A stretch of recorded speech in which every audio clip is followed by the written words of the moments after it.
Howdy, my darling batlings. It's a lovely day here, swelteringly humid, but, you know, slightly better than how agonizingly hot it's been lately. I had to turn on the fan again. Hopefully you won't be able to hear that. Sorry for missing out on the past 2 scheduled days of streaming. Shit was fucky for me. But tonight everything's in order, and oh god, I'm going to have to play Devil May Cry 2. And Devil May Cry 2 has 2 campaigns, so I'll have to beat it twice in order to consider myself done with it. Purple Heart, have mercy on my soul.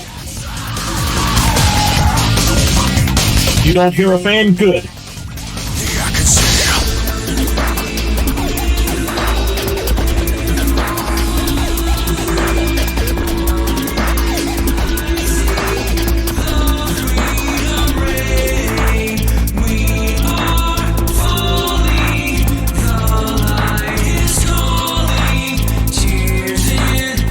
By the way, JKR, did you see the stuff that was revealed for future waves of Transformers Legacy? We're getting a Prime Megatron that actually looks like Prime Megatron. That's a first for Legacy, that we get a Prime character that looks like a Prime character.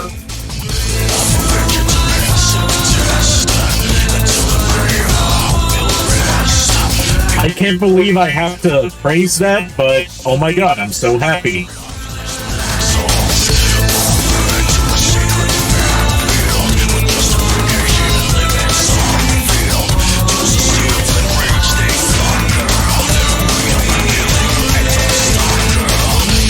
Was that the red version? I saw it lumped in with Legacy stuff. In that case, fuck. There goes my excitement for Legacy even further. Because Legacy's been, like, a complete fucking dump so far. Like, yay, more G1, and G1 characters that had all... non-G1 characters that had all uniqueness stripped of them so they look like they're part of G1. If it is the red version, first of all, why is red still a thing? No one wants red figures. No one buys them. They're overpriced. And, second of all, I guess that explains why it actually fucking looks good.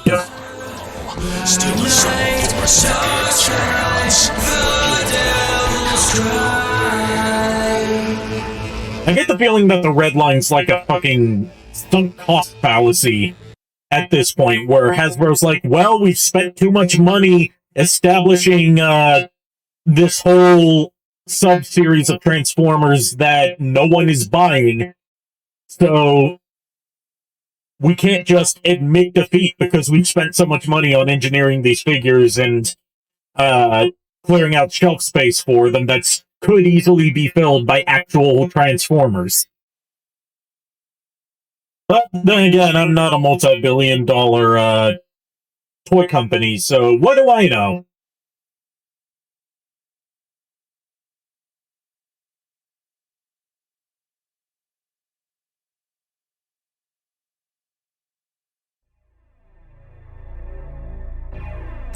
Devil May Cry HD Collection.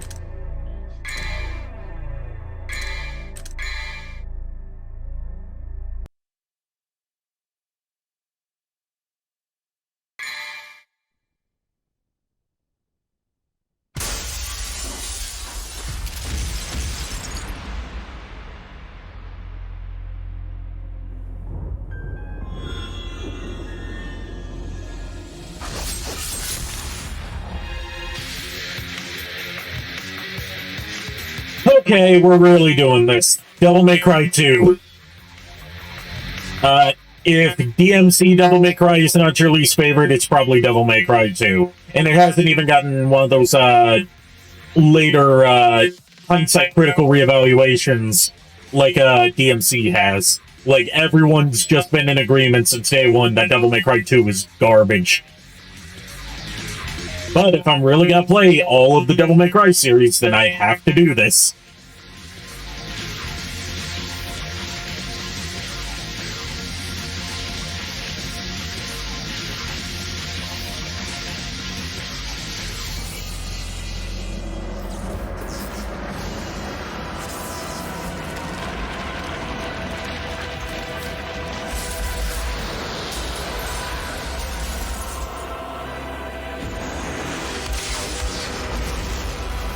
Devil May Cry 2 looks like trains. It belongs in the garbage. Like, Devil May Cry 2 is very weird, because it's an objectively bad Devil May Cry game by the standards of the Devil May Cry series, at the very least. But it's a completely functional game. It's not buggy. It's not, like, incompetently designed. Everything works as it should. Well, not as it should, but everything works within the context of how this game is set up.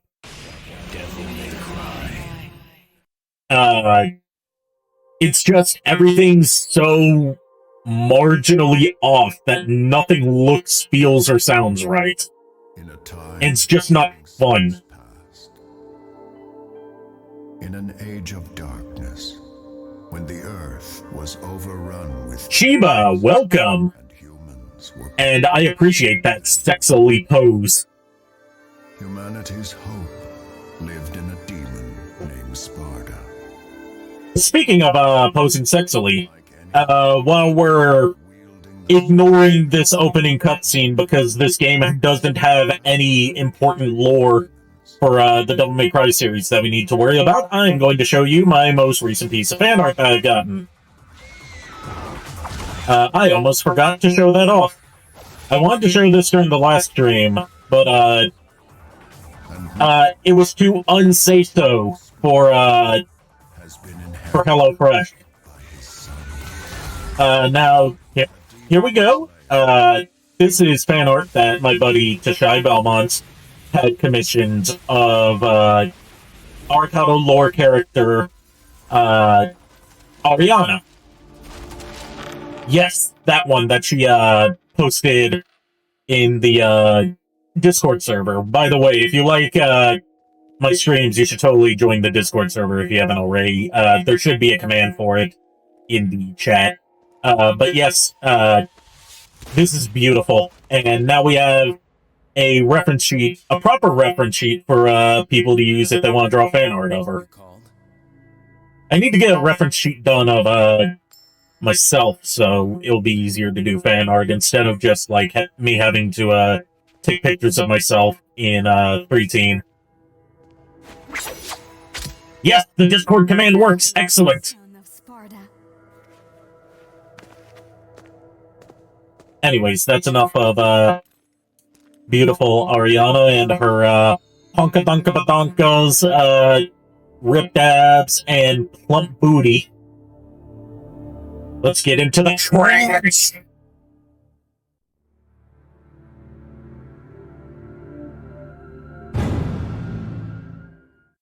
Alright, so Devil May Cry 2 has, what's more interesting about Devil May Cry 2 than its story by a long shot is the story of its development.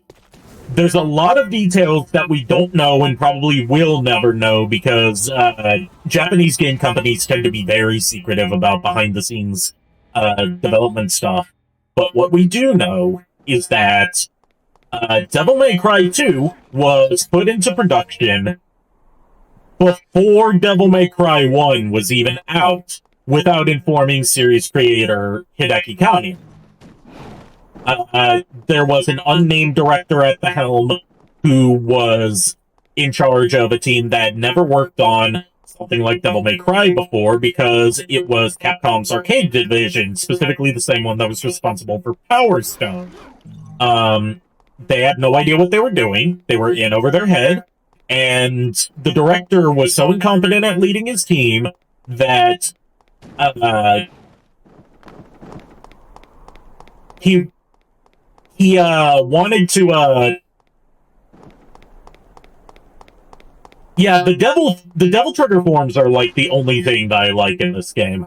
And Dante's design. This is a sleek design. But going back to story time, Hideaki Utsuno was brought in to help write this off-course ship because the game was months away from release and they didn't even have a functional game yet, and the only bit of Dante's moveset that they had working was his Stinger move. Keep in mind, the game was months away from release.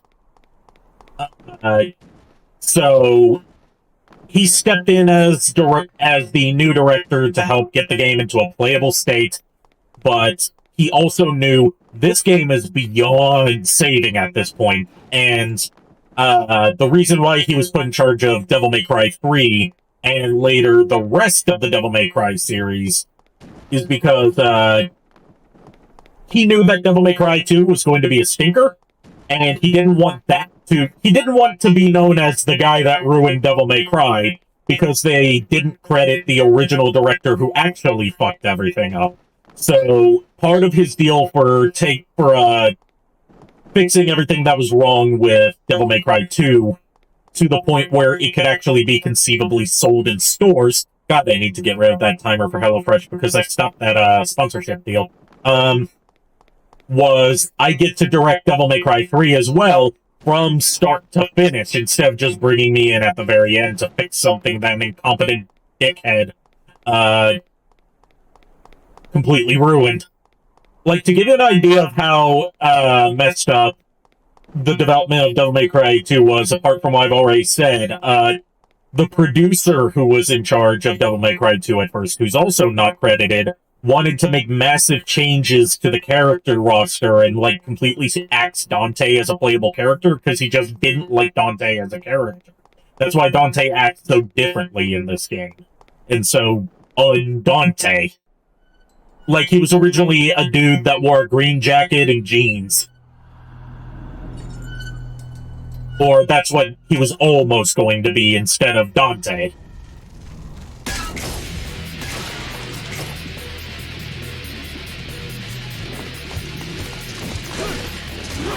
Now, why do I say that Devil May Cry 2 doesn't feel as good to play as Devil May Cry 1? Not that Devil May Cry 1 has aged spectacularly well. Traditional Devil May Cry controls are based on two things. Directional inputs and timing-based combos. You swap between different kinds of combos by using specific timings for your button presses. So it prevents you from just button mashing the sword button the whole time. Devil May Cry 2 uses directional-based inputs for all of your combos and special moves. Also, guns are ludicrously overpowered in this game, to the point that they completely outclass swords. You don't get any interesting devil arms like you do in other games. You just get 3 swords and 3 guns. And the guns are, if I remember correctly, they're cheaper to upgrade than the swords, and they outclass them in damage and damage per second. So there's really no reason to use melee combat in this game. You can just play it like a third-person shooter with no real consequences other than getting a bad stylish rank. And stylish ranks in the series hadn't been perfected yet. So this works on Devil May Cry 1 style stylish rankings, where it's just based on how long can you keep the damage up, rather than how stylish can your combat be.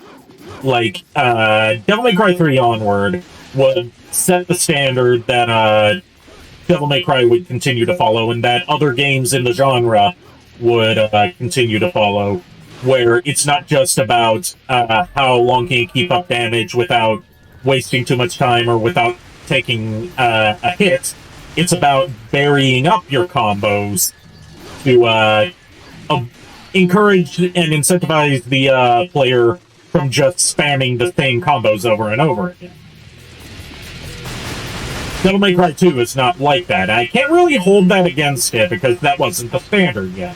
But it's very jarring to go back from Devil May Cry 2, from Devil May Cry 3, 4, and 5 to how archaic Devil May Cry 2 feels.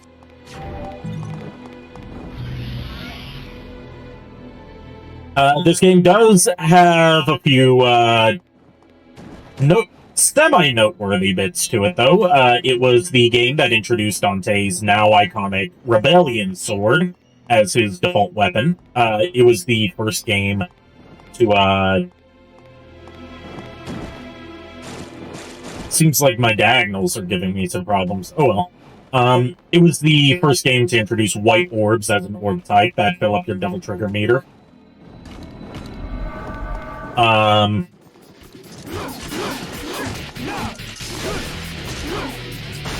It was the first Devil May Cry game to have multiple playable characters, which is now a staple of the series. Even if, in essence, Lucia is just a model swap for Dante, with slightly different, weaponry.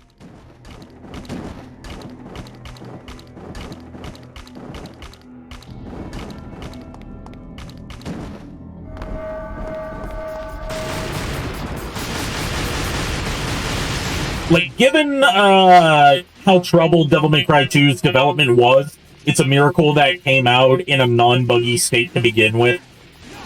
Like, typically when you see a game that's had that much trouble during its development cycle, you expect it to be an absolute buggy mess, as we've seen with Right to Hell Retribution, and as we'll probably see whenever I get around to streaming Sonic 06 and Sonic Boom Rise of Lyric. So I have to commend Itsuno for getting it into a state where it's functional. It functions without technical issues. It's just that it doesn't feel satisfying to play. And that's very much a thing that's usually up for debate, but it seems like everyone's in agreement that Devil May Cry 2 dropped the ball on its gameplay. And its story is also, like, just a lot of nothing. It doesn't really add any new interesting dynamics or advance Dante as a character. In fact, Dante acts so radically different as a character from how he's typically portrayed that there's a ongoing fan theory that this isn't even the real Dante.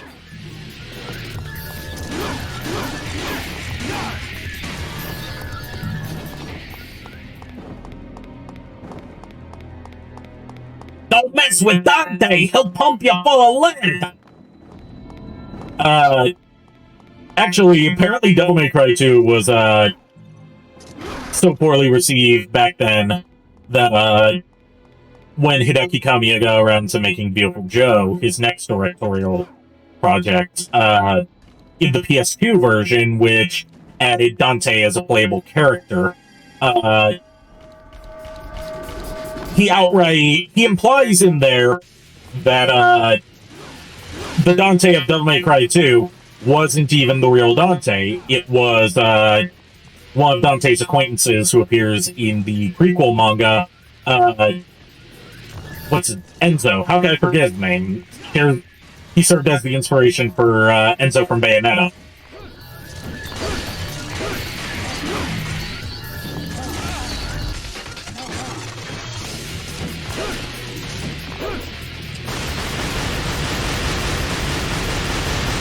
Like, the reason guns are so overpowered is not just because of their damage, it's because you can stun lock every enemy by just pumping them full of lead.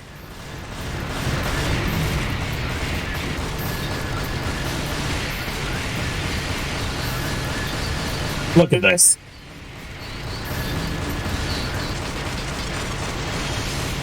Riveting combat.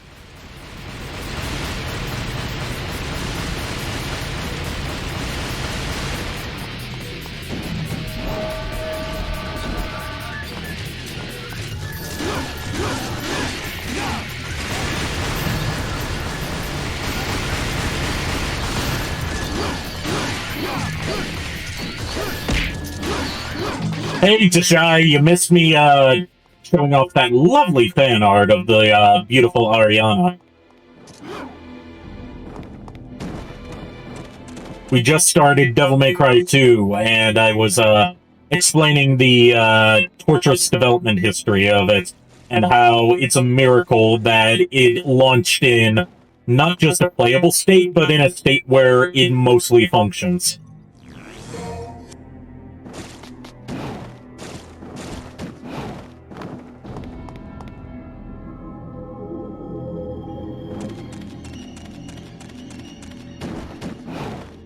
But, yes, I do encourage fan art of not just myself, but also of characters related to my lore, like, Olive and, Ariana.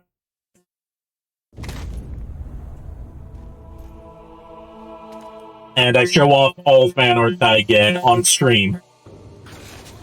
As long as it's, you know, not violating Twitch TOS.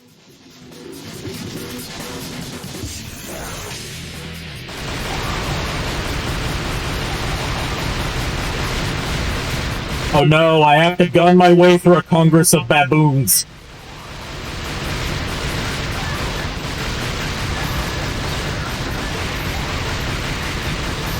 That's what a group of baboons is called, right? A congress? That's the, that leads to the common joke that, well, they're no worse than the real Congress. Ha ha ha, I'm so funny.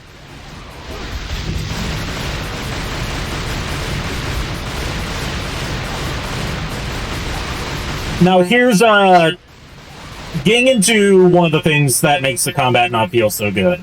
Apart from, really odd controls and, overpowered gunplay, is, the game uses an auto-targeting system with no real way to disable it, and it's very finicky on what it wants to target. This can lead to instances where you're trying to take out a target that's right in front of you, but the lock-on is targeting someone on the other side of the room. It gets very frustrating very fast.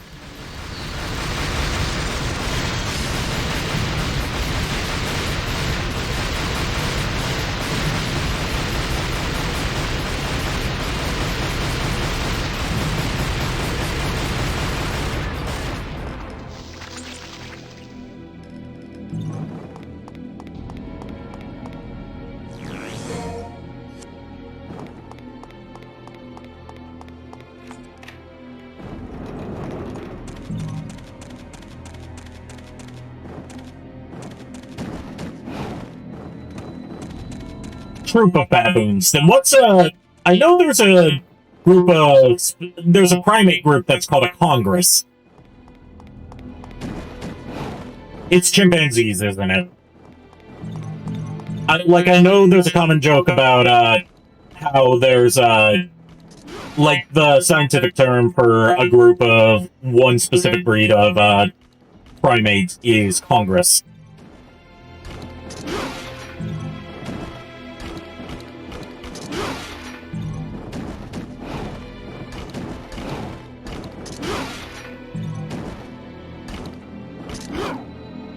Oh, and, in this game, Dante has some new moves to his arsenal, like this. He can run up walls, which is literally never used. There is not a single instance in this game where you need to use the wall run. I don't know why they even included it. You can run along the side of walls, you can dodge roll, which... You could dodge roll in Devil May Cry 1, but it was mapped to... being locked onto an enemy, holding a direction, pressing the jump button. Devil May Cry 2 maps it to the circle button. And now trying to do the dodge roll the traditional way that other Devil May Cry games would do, just makes you jump.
One element of this game that I will say is an improvement on Devil May Cry 1 is that it's nowhere near as stingy with red orbs as Devil May Cry 1 was.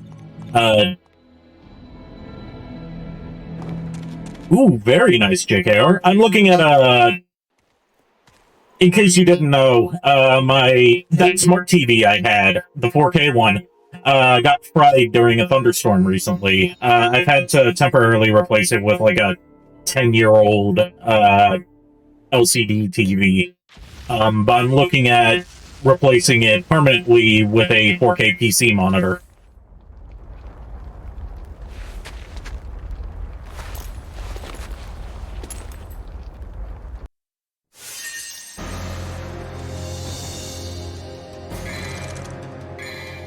Like, the thing I have to say about Devil May Cry 2 is it's definitely the worst Devil May Cry game, but at the same time, Devil May Cry games set the bar so high that's still not a bad game on its own. Where's Mathieu? Mathieu? Yeah, I was super bummed because me and my mom were watching Sonic the Hedgehog 2 and it got fried right during the climax. So we didn't even get to see the... I've already seen it in theaters, but this was her first time watching it, so she didn't get to see the ending.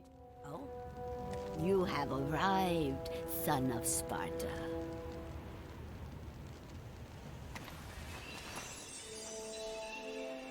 You knew him?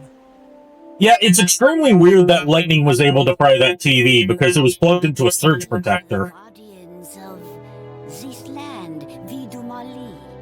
Our clan once fought against the demons with Sparta, son of Sparta. Okay, so, like, there's a bit of lore to this that's explained in supplementary material that's not told to you in-game, and it explains why, Lucia was able to go her whole life knowing she had a devil trigger form, and, there's the plot twist that, just like Trish, she's not a, just like Trish, she's not a real human, she's a demon created by the main villain, in this case, Arius. Looks like a lucky day. It would make you wonder, like, how does she not know she's at least part demon if she's able to transform like that and have supernatural strength? It's explained in supplementary material that Mathieu here, the old lady, who raised her as her mother, is part of a clan that has demonic heritage. So she grew up thinking, oh, I'm just part demon. Rather than, oh, I'm an artificial human created by, I'm an artificial demon that looks like a human. Created by the main villain. That helps flesh out her character a bit, I would say. Because otherwise her goals and ambitions don't really make sense.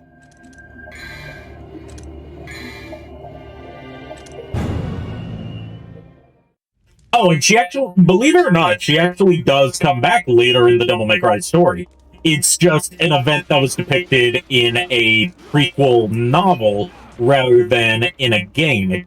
There's a prequel novel to Devil May Cry 5 that sets up some of the events before Devil May Cry 5's prologue. And in there's a whole segment about Dante reuniting with Lucia, and there's like this running bit about how Lucia's got like a puppy dog crush on Dante, but is too shy to admit it. And Mathieu keeps on pushing him to hook up with her, and she's like, I'm not getting any younger, I want to have some grandkids, Dante. And Dante's just like, whoa, I am goodest boy, I do not do the naughty.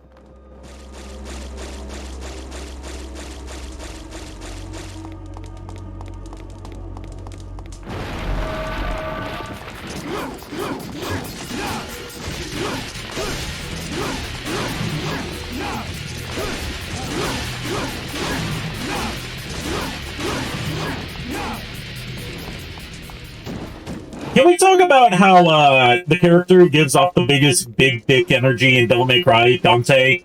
Like, like all you need to see what I'm talking about is the Lucifer scene from Devil May Cry 4, where he's just basically rattling off his fuck technique while destroying a Hellgate. Is canonically celibate. Same thing with Bayonetta. She's canonically celibate, even though she is very horny all the time.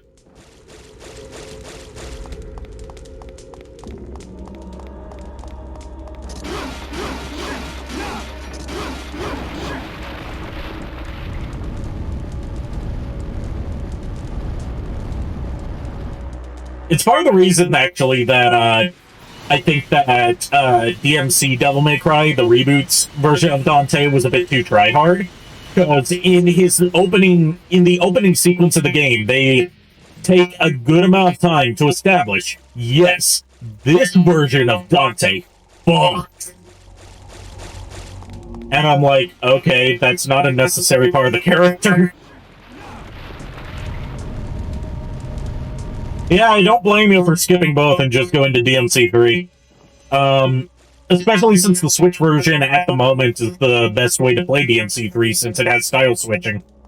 And that was never added into any other previous release of Devil May Cry 3, even though Capcom can clearly do it.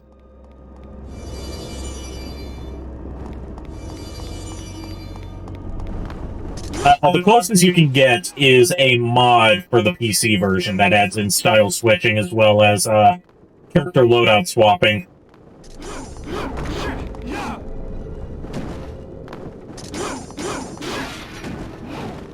It also doesn't help that, like, you can get all of the Devil May Cry games for pretty cheap in, on every other platform, but on Switch, the games are sold, you only get 1 through 3, and they're sold individually instead of in a nice bundle. I've got a friend who has DMC Dante as one of her husbandos, but then again, she admits that it's just because she's attracted to edgelords. Like, she's also a big fan of Shadow the Hedgehog, except, you know, Shadow the Hedgehog's actually cool.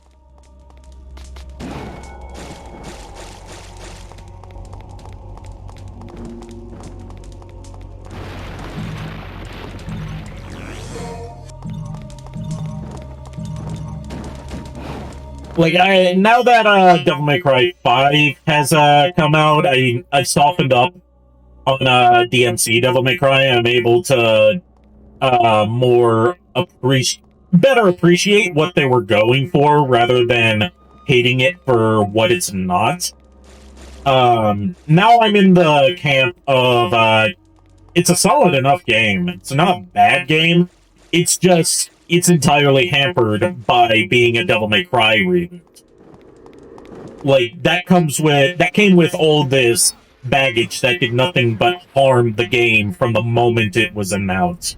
If it was just an original IP, and more so if, yes, I did say that earlier in the stream, that's what brought up the DMC conversation, because, like, Dante is canonically celibate, but then in DMC, the very first thing you see of Dante is him having a threesome with, 2 floozies from a bar.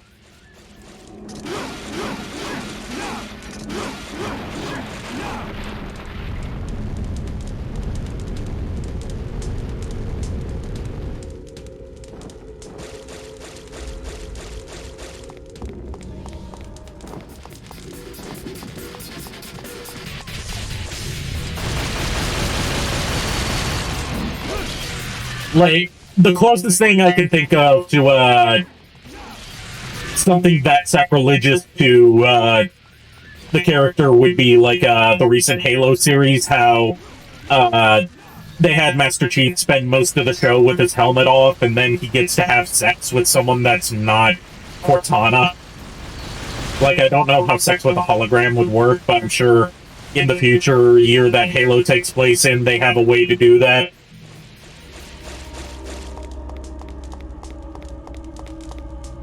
He looked more like the director in the early trailers for Devil May Cry, for the Devil May Cry reboots.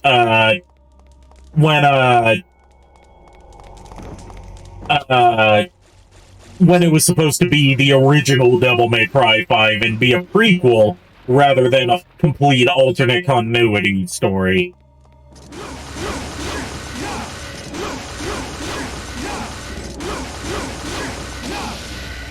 By the way, for anyone who's seen the Star Productions improv fan dubs that I participate in,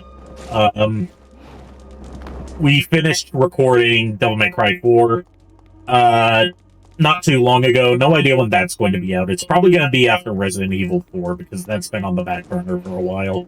But I am recording custom footage for the Devil May Cry 5 improv fan. And it's gonna be fucky. It's gonna be very fucky.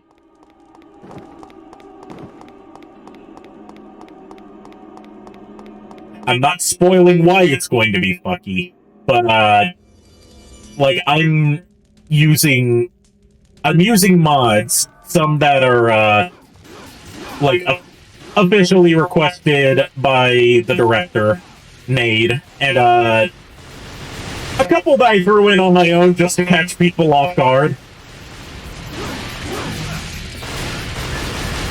Especially since modding Devil May Cry 5 or any RE engine game really is incredibly easy. Okay, I haven't shown off Devil Trigger. Here's Devil Trigger. Your guns are even more overpowered in Devil Trigger form because they just act like machine guns.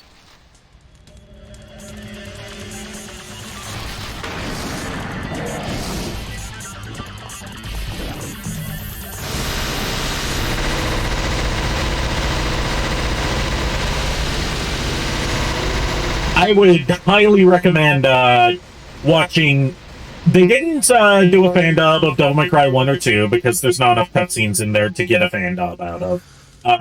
But they started with Devil May Cry 3. You can find it on the Star Productions YouTube channel under the title Gamer May Cry. And it's a hoot. And Devil May Cry 4 is going to top that even more. I got to play Agnus in that one. It wasn't part of the Devil May Cry 3 fan dub, but it's still fantastic. I still highly recommend it. Okay, so here's a unique mechanic for Devil May Cry 2. You can customize your Devil Trigger form as you progress through the game. You'll keep unlocking these new amulet pieces. And placing different parts into your amulet will give your Devil Trigger form different abilities. Like the one we just got enables flight. There's also like elemental damage, super speed, enhanced healing. It's an interesting concept. It's just not fleshed out enough, in my opinion.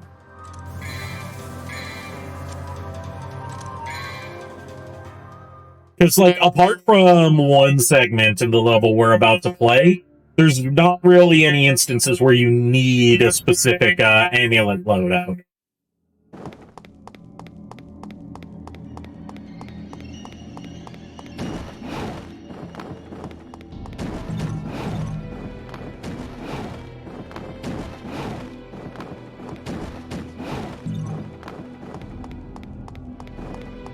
Devil May Cry 3 is your favorite game? I don't blame you.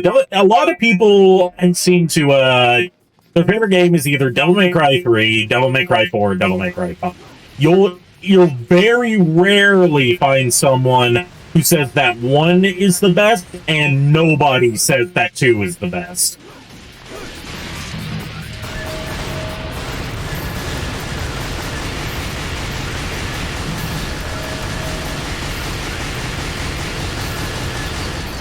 Yeah, like,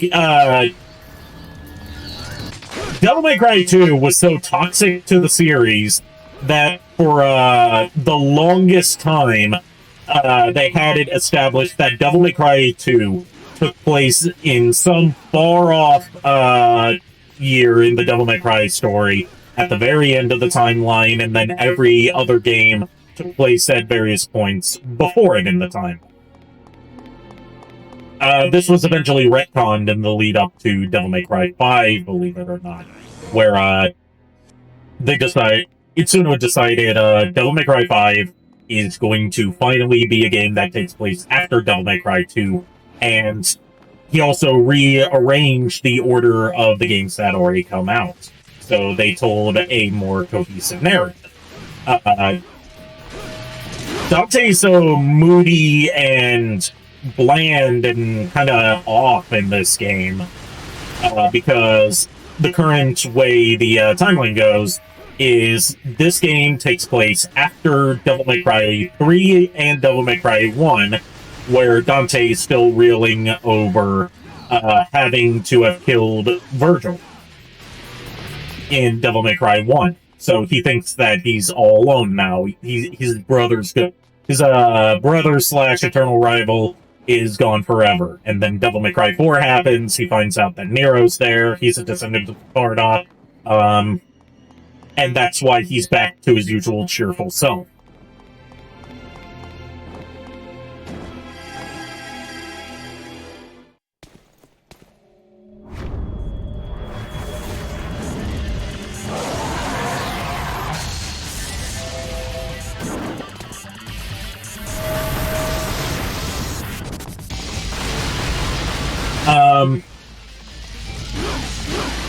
Going to another aspect of Devil May Cry 2 that I think that is a step down from Devil May Cry 1 is the environment design. Granted, you get more variety in environments than in Devil May Cry 1, which almost entirely took place inside one castle.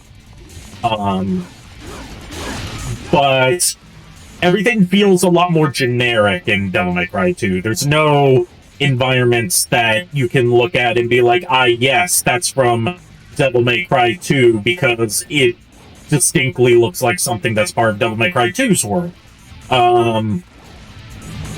Whereas Devil May Cry 1 has the castle that progressively becomes more and more messed up as you traverse through it, as well as the surrounding courtyard area.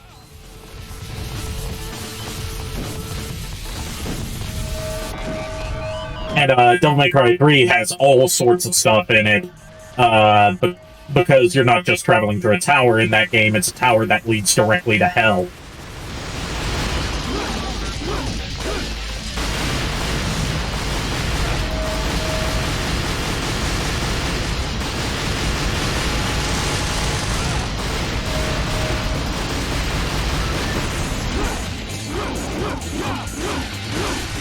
Notice how, even though there was an enemy right behind me, the game wants to lock onto enemies that aren't even in frame. That's how busted the auto-lock in this game is.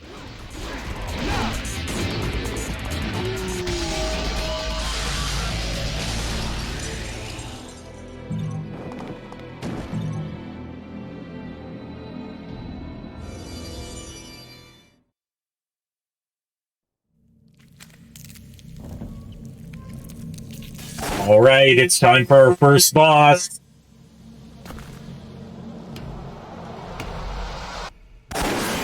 And it's just a giant monkey.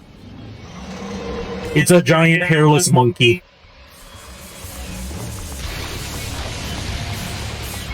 Now, typically in a Devil May Cry game, you would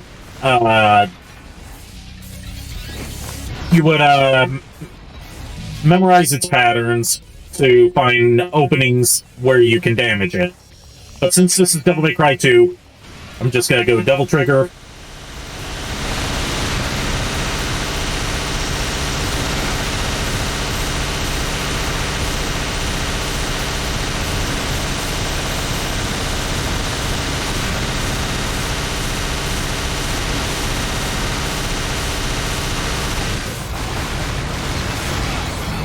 Wow, riveting boss fight.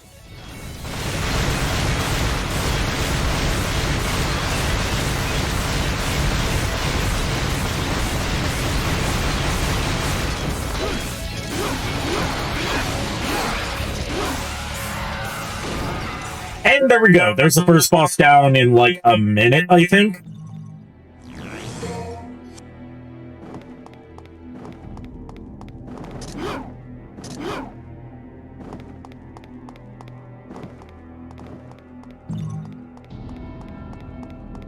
And that, sadly, that's how most of the bosses in this game are. You can just spam them with your guns and they'll be completely helpless. Like, I know you could easily respond to my complaints about the guns being overpowered by saying, oh, then just don't use the guns. That ties into, like, a whole bit of game criticism philosophy called complacent gaming, where once you have one strategy that is objectively superior to everything else that the game offers, it becomes the default strategy that you use, whether it's fun or not. Because it gets it over quicker. A perfect example of this is in Right to Hell Retribution. The kick is overpowered because it breaks enemy guards all the time, and it stuns enemies all the time. So it becomes your default move. You don't use anything but the kick, because the game doesn't encourage you to do anything but kick.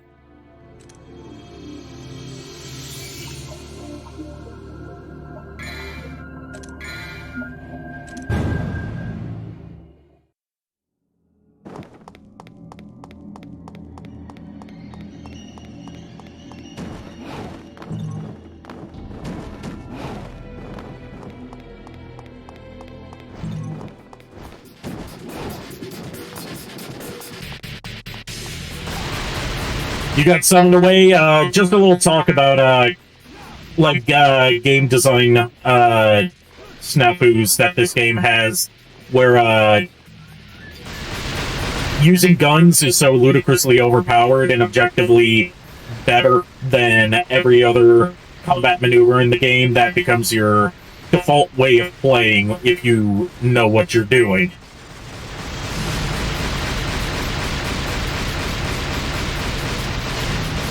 Like, there's this inside joke in the Devil May Cry fandom where they say, it's a terrible Devil May Cry game, but it's a decent third-person shooter.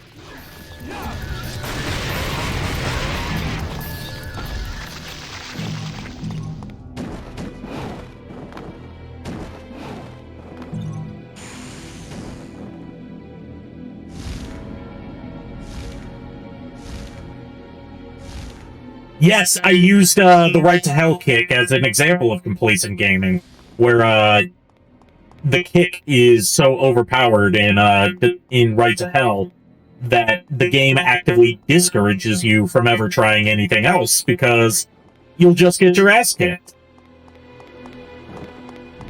I don't blame you for being exhausted. You work very hard in long hours.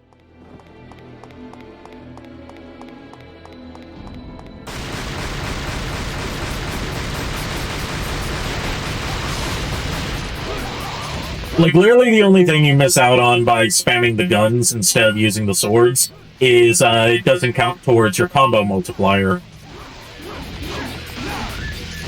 So you get less red orbs because you're using less stylish moves.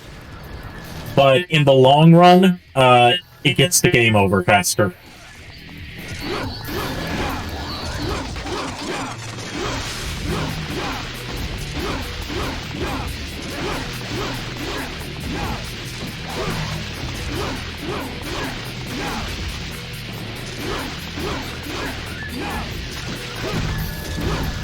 Another aspect that this game kind of fumbles on is difficulty. It's very easy. Usually I only die once during each playthrough, and it's only against one specific boss. This game really doesn't challenge you in any segments. Like, granted, I don't expect it to be up to Devil May Cry 1's difficulty, because a lot of that is just due to, like, sort of jank design.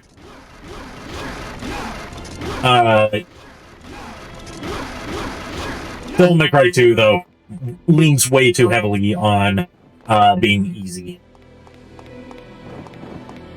I feel like Devil May Cry 3 is the first game where they really struck a balance between easy to pick up and play, but difficult to actually get good at.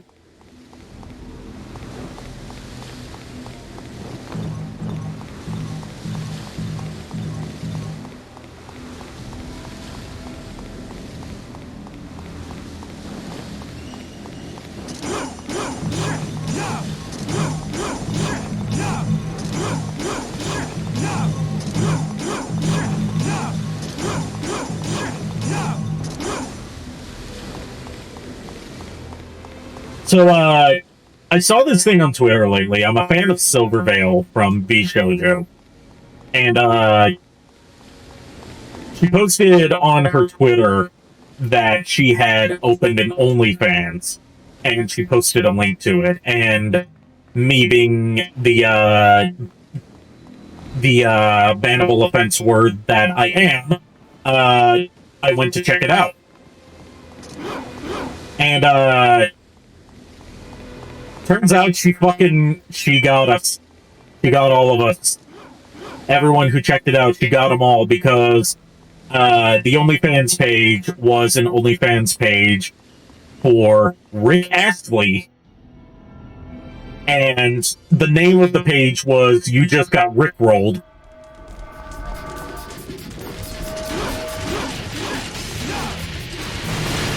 She bamboozled us. We've been Smeckledore.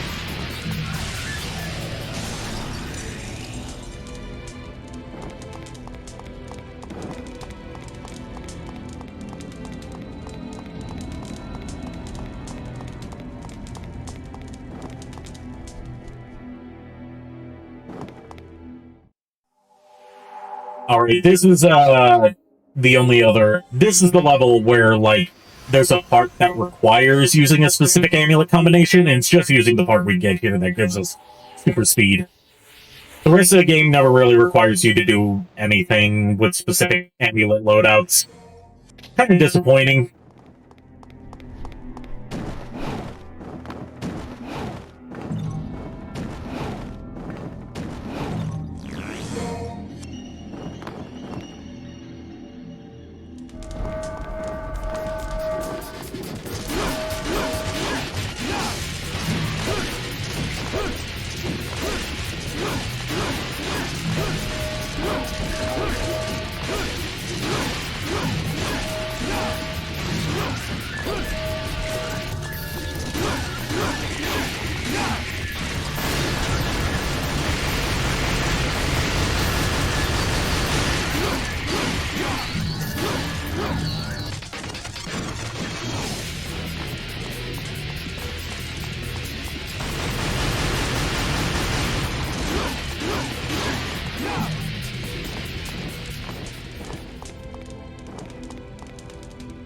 Being a bit real here for a second, I'd have to say, now that I reached affiliate, my new VTuber dream is to get enough attention, let's say, to be able to do a collab with at least one of the VShojo girls, because they really influenced. They really influenced a lot in me, not just in terms of, like, VTuber stuff, but also my sense of humor. And, also told me, hey, it's okay to be unsay-so, as part of your public persona, as long as you're not, like, you know, degenerate about it. It's a nice balance between horny on main and, playing coy. Ooh, tentacles. Nice.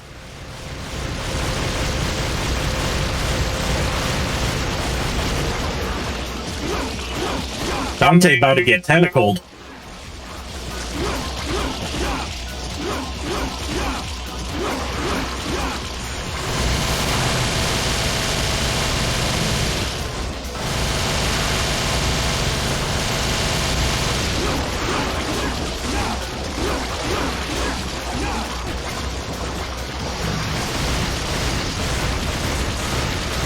Oh, another aspect of this game that could be interesting in concept, but is underplayed, is this is the only Devil May Cry game to have status effects. You can get poisoned by, like, a very small handful of enemies and bosses in this game, and you have to either heal yourself with Double Trigger or use a healing antidote item.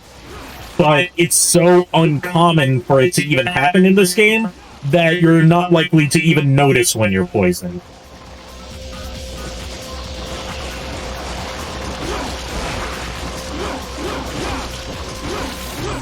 We're in an episode of Angel Blade. Next, we're going to see Dante get attacked by a Futanari with 3 dicks.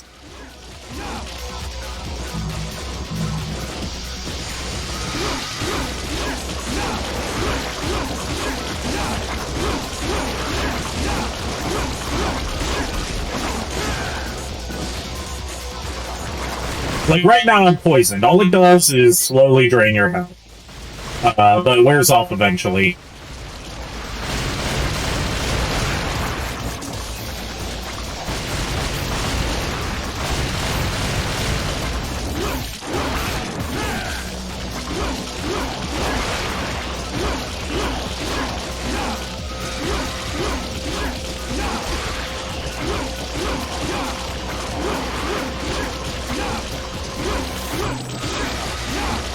How do you even use 3? Very carefully.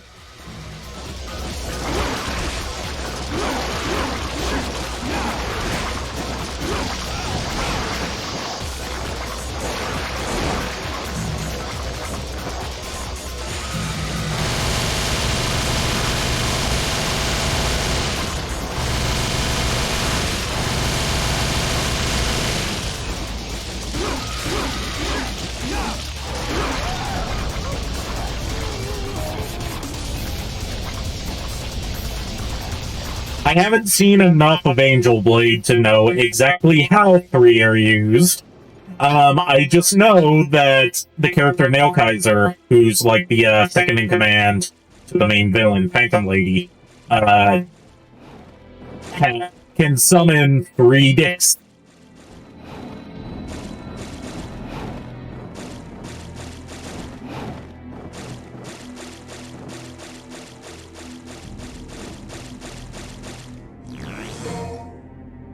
Do watch Angel Blade, especially if you're into tentacles. It's genuinely a classic. Underrated classic. If you want, like, a classic, check out La Blue Girl. Came out in the 90s. Unfortunately, there's no real, like, perfect way to watch La Blue Girl, because, like, the English dub is, you know, hentai English dub voice acting, so do with that what you will. But, they also censored some parts. Like, removed entire, short scenes that involved a character named Nin Nin, who's a little person, but, the distributor was afraid that people would mistake him for a child. Even though he acts like an adult and looks like an adult, just short.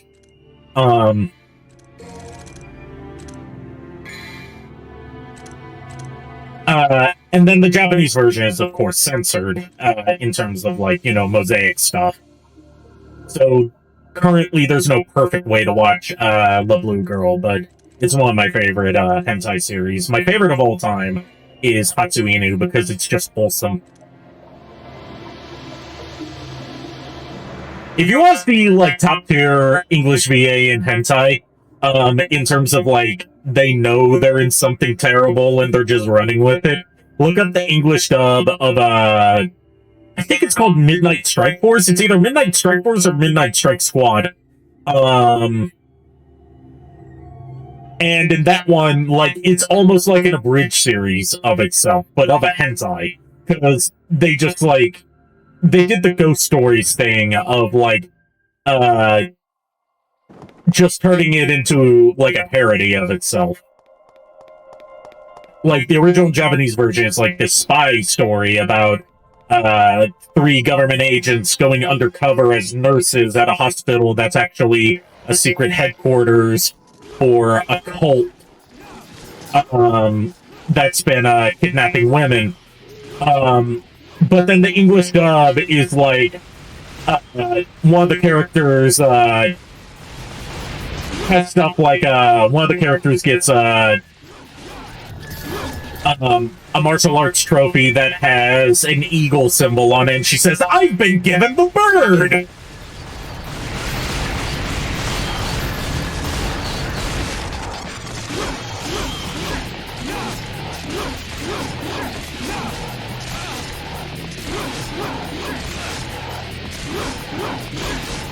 Do I have a favorite unwholesome hentai?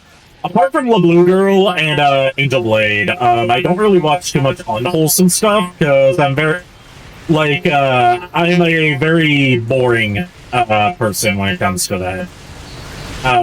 I don't watch NTR because it hits too close to home for stuff I've experienced. I don't watch, like, a lot of, there's a lot of genres that I don't really watch, just because they either, hit too close to home, or, like, they're just kind of icky to me. I'm a very vanilla person. With the exception of Tentacles. Tentacles are always good.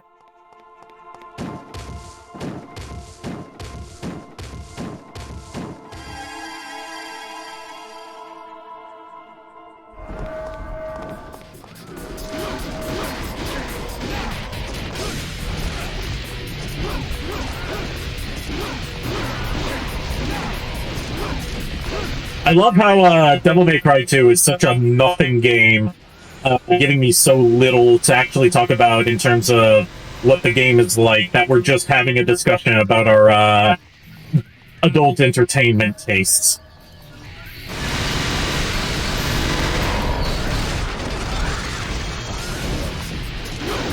Hey, I won't judge if you're not vanilla.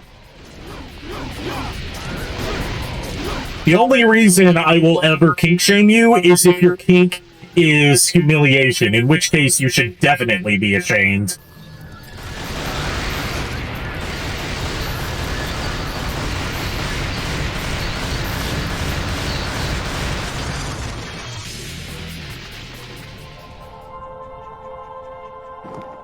You get it? It's a joke.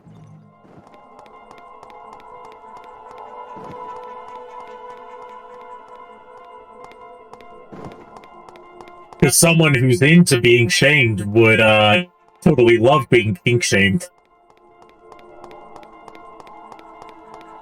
Or at the very least, it would get some gears turning in their head about, is this supposed to turn me in or not? Or turn me on or not? Blech. Fumbling over my words. Fuck.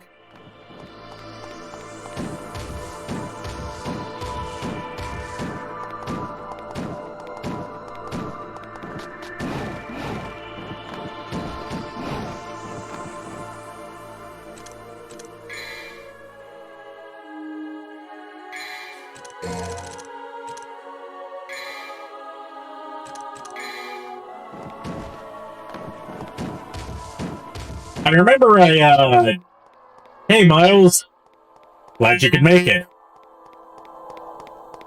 I remember a couple of years ago at a local anime convention, I gave a presentation on anime and manga that were too niche for any kind of Western distribution or mainstream Western exposure. And I managed to scar some people with the stuff I had to show. Like, they went in there expecting, like, oh, here's some cult classics. I go in there like, here's Ebichu, or here's Manu Hikacho, or here's Transformers Kiss Players.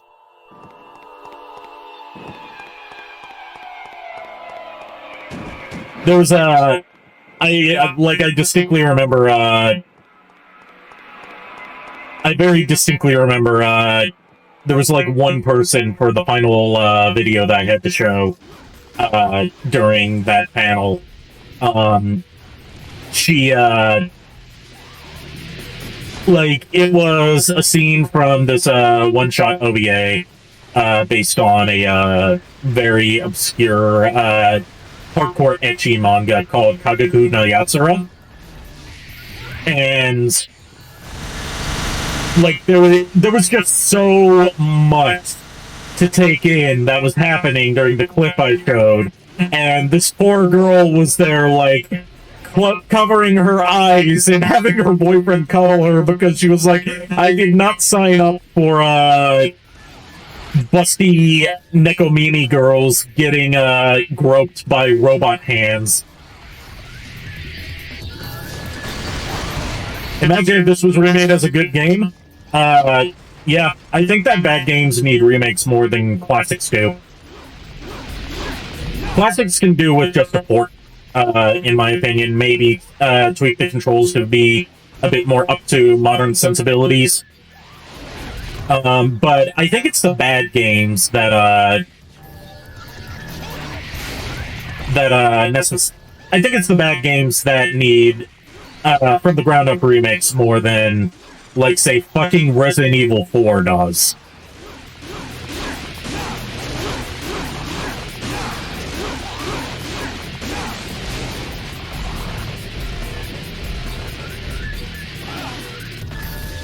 Talk about a game that just falls off my give a shit-o-meter. Like, I'm going to play it because it's probably gonna be good.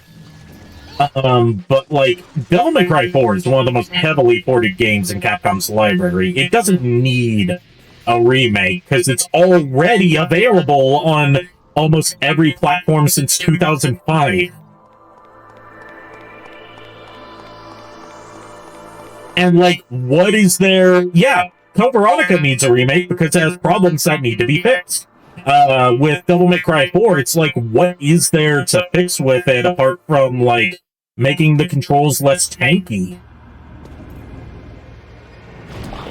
If anything, I'm afraid that they're going to ruin the stuff that made Devil May Cry 4 so good by trying to make it more serious. Part of not Devil May Cry 4, Resident Evil 4. I think that a big part of Resident Evil 4's charm and what makes it so memorable is how it very clearly doesn't take itself 100% seriously.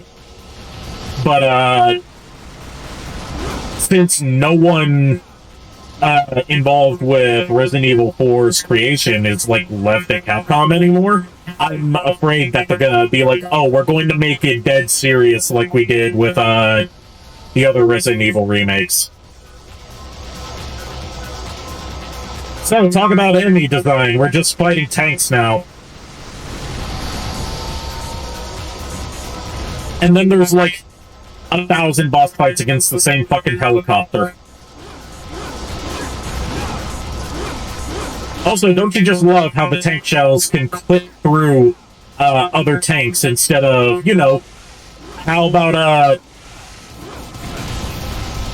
like, in a more competently designed game, it would be like, oh, you can lure the tanks to shoot each other to help take them down faster. But in this game, it's just like, no, enemy attacks clip through other enemies, they only hurt you.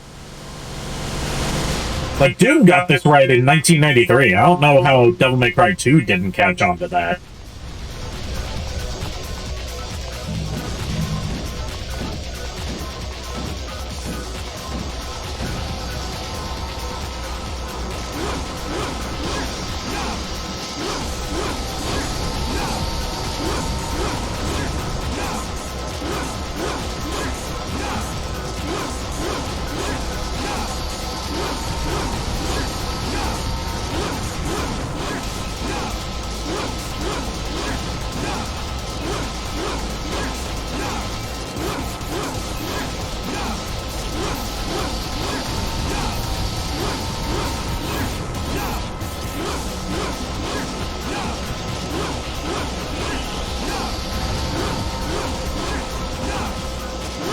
You know, theoretically, these tanks should be, like, really hard to take down, but if you just get underneath them, they can't hit you.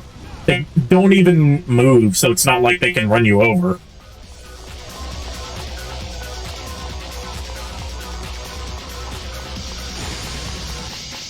Megatron would not approve. Hell, even Blitzwing wouldn't approve of these tanks.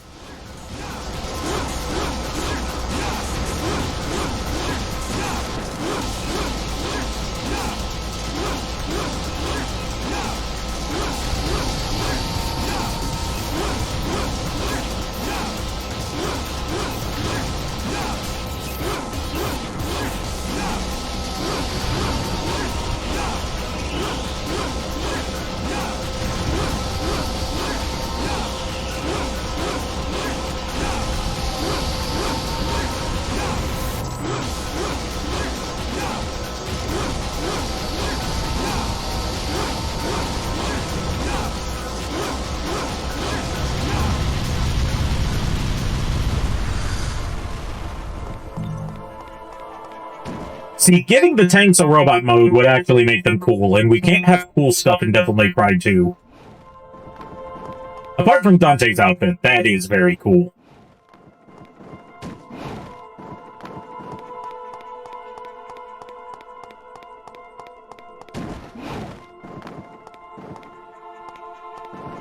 I'm gonna do something that Vinny Vinesauce has never done. I'm gonna actually beat Devil May Cry 2.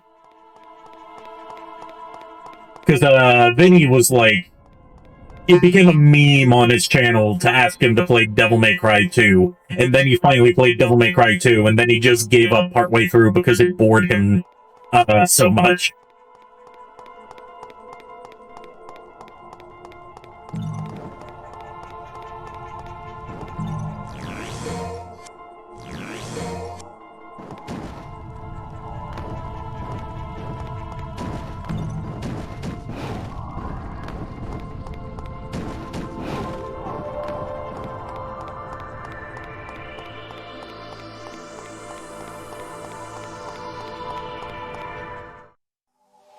Alright, this right here is an optional amulet part. Like, everything after the aerial heart and the speed heart are completely optional. And very easy to miss.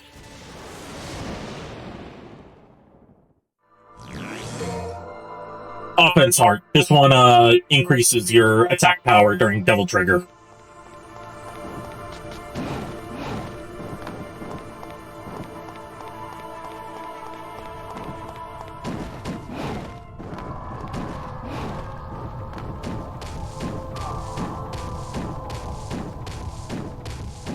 Dante's outfit here is so cool they used it for his appearance in Shin Megami Tensei 3 Nocturne. Hell yeah.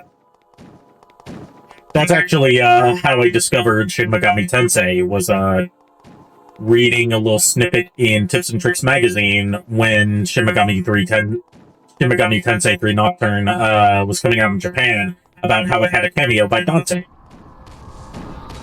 And I was like, wow, that game's never gonna get localized. And then it did, and they kept the Dante cameo intact.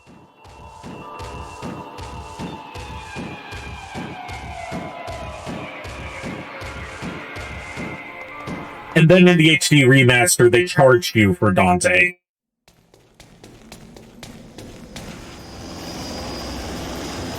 Because Sega is just, like, trying to tank any goodwill that they got from Yakuza over the past year or so.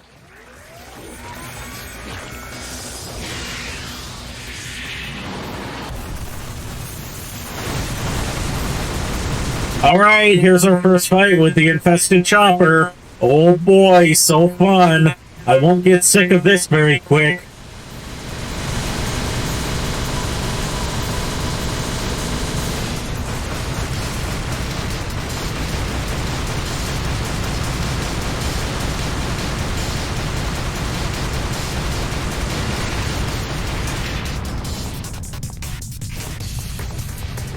See, the problem with the infested chopper isn't just that it's an uninteresting boss. It's that you fight it for the rest of you fight it for the rest of the stage. Like, over and over again. And eventually it's like, okay, can this thing fucking die already?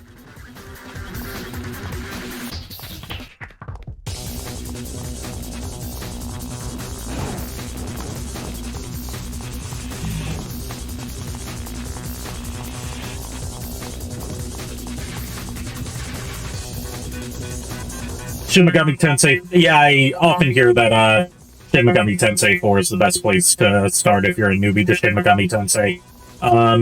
Although, obviously we know now that a lot of people are going to be having going to be saying they started with Shin Megami Tensei 5, because that one was actually on a home console.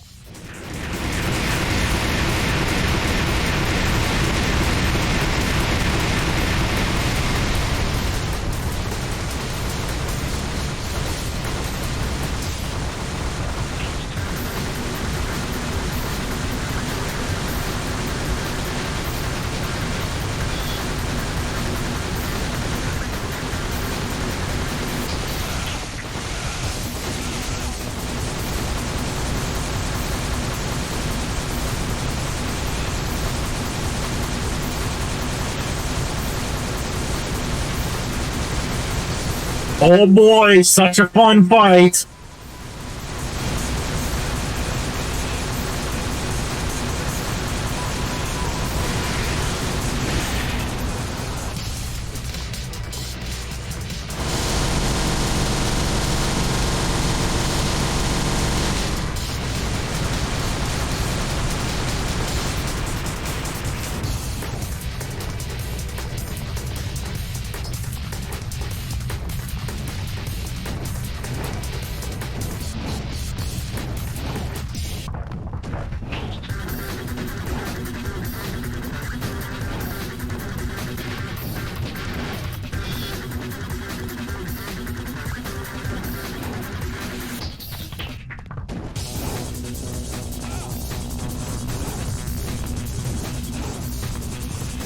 I will hand it to Devil May Cry 2. It has more variety in bosses than Devil May Cry 1 did. Devil May Cry 1, you really only fought Phantom, Nilo Angelo, and Griffin. And Nightmare, of course. Whereas Devil May Cry 2 has you fighting a much larger rogues gallery. Problem is, none of them have like anything interesting about them. You don't get any of that neat boss banter like you did in Devil May Cry 1 and what was perfected in 3 and 4. Like none of the bosses except for one of them speak. So they're not even really characters, they're just obstacles. Action games need to have bosses. So here is a boss to fight.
Time for more of my grievances with Devil May Cry 2. The environment progression doesn't feel anywhere near as natural as other Devil May Cry games.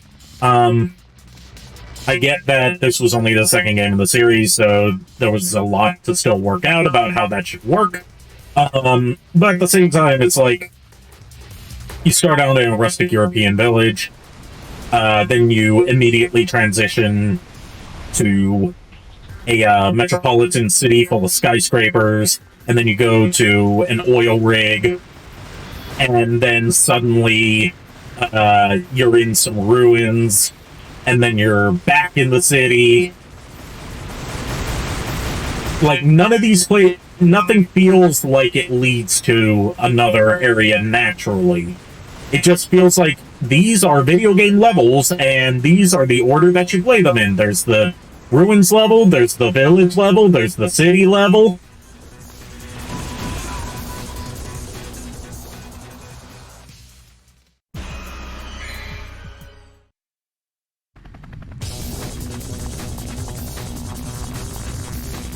Holy shit, I actually died. That's a rarity.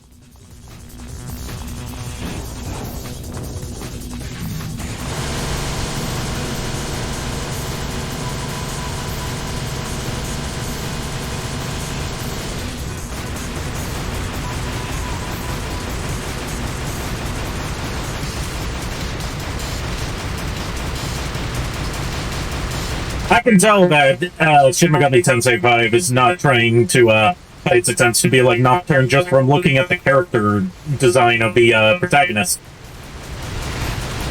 Like a classic internet video once said, they look so goddamn much like the same person.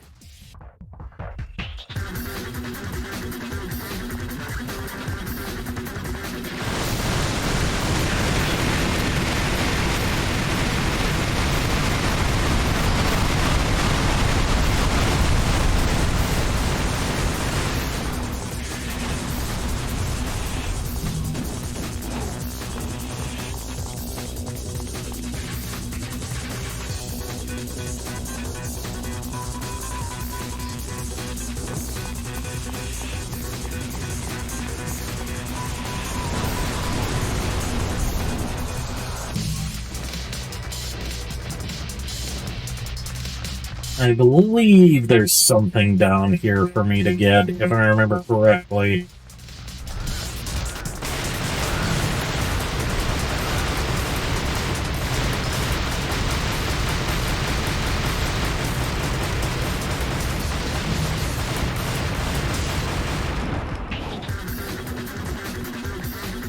Damn buzzards, we have enough of them here in North Carolina, and now they're infesting my video games.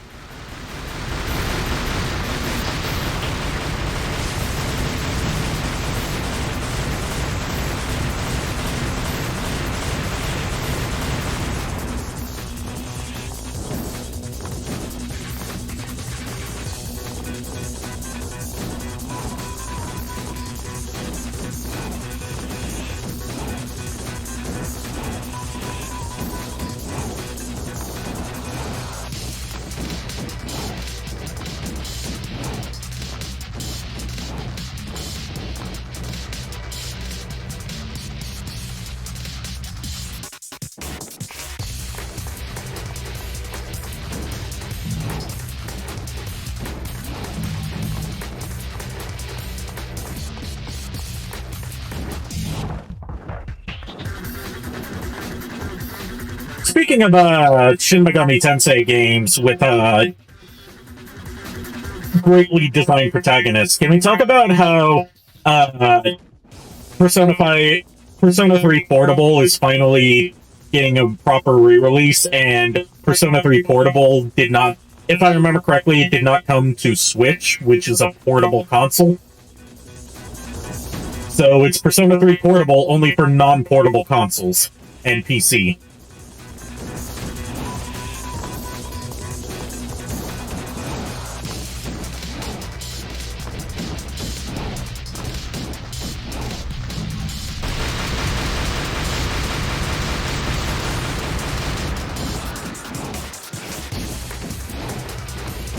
Hey, maybe now that Persona 3 Portable is available and there's actually reason to promote something Persona 3 related instead of endlessly rehashing Personas 4 and 5 over and over again, maybe Atlas will actually let Callie do a stream of Persona 3. Because since she lives in Japan, she has to abide by Japanese copyright law, which says that she's not allowed to just stream any game that she wants. She has to have the express permission of the copyright holder before she can stream it. And that's why she did that, like, infamous stream where she spent hours, like, not even playing anything, just, like, begging Atlas to let her stream Persona 3. And then Atlas just finally responded hours later with no.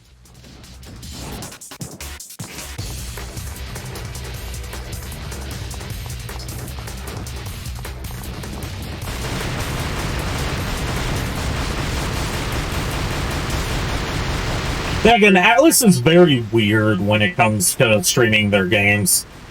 Like, they don't seem to... I get that they don't want people to experience the game without buying it. I understand that. That's a valid concern for a publisher to have, especially for a publisher like Atlas, who nowadays is mostly known for RPGs. At the same time, it's like, the internet exists, my dude. This is free marketing.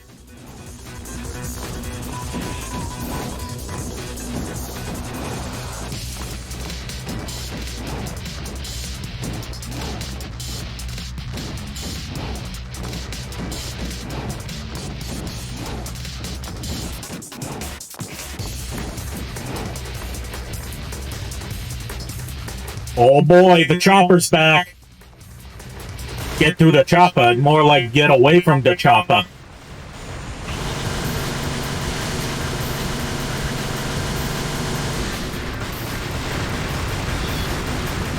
I don't even see how you're supposed to fight this thing without just spamming your guns at it. It's too high up for you to be able to hit it with your sword, even if you jump up to it.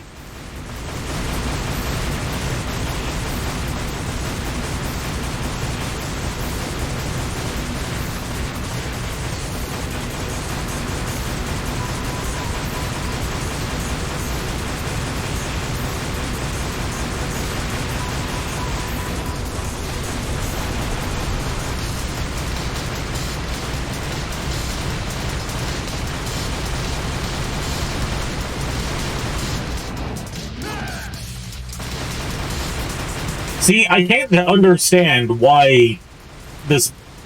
Like, why design a Devil May Cry boss like this? I get that the developers behind it were not experienced with Devil May Cry, but at the same time, it's like, if your character has a primarily melee-based moveset, why would you have a boss where you can't use melee moves on it?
Please just die.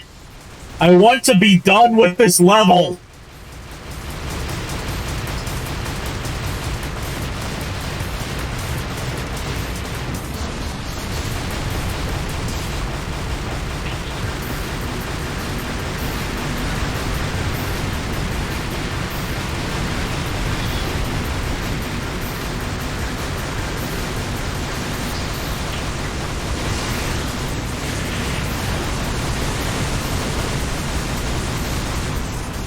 There we finally go!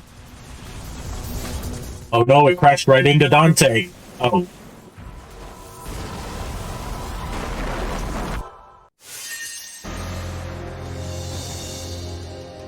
"27 minutes, and most of that was just that one boss. Fuck this stage."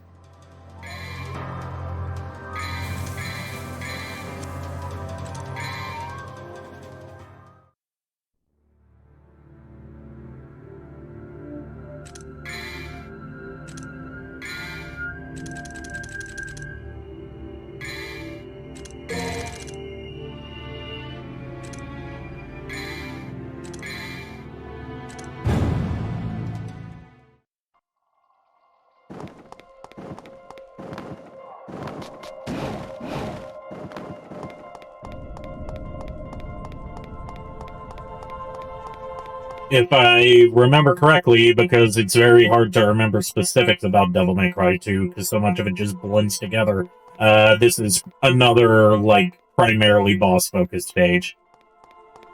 Hey, Miko! You just missed the most infuriating boss in Devil May Cry history. Hey, Tashai, welcome back. And you missed the hentai discussion.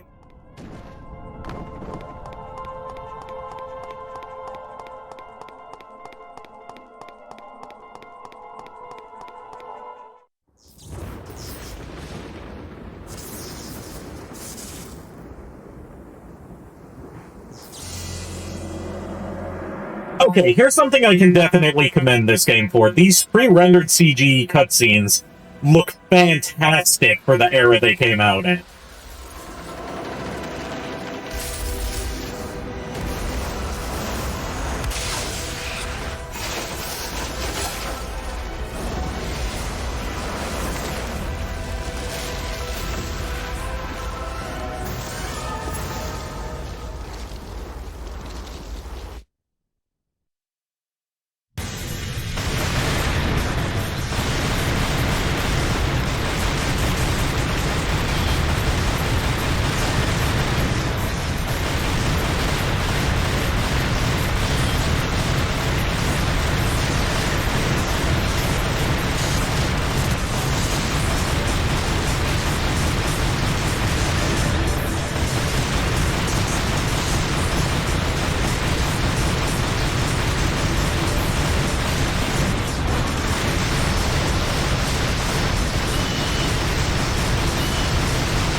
Well, I didn't know you were asleep. How was I supposed to know that?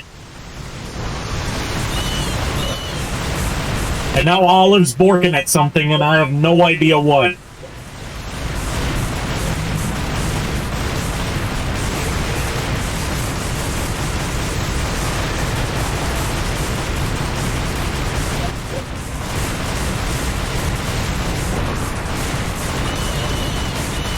Oh, our guests must be home. That's, some of my mom's friends are visiting for the weekend.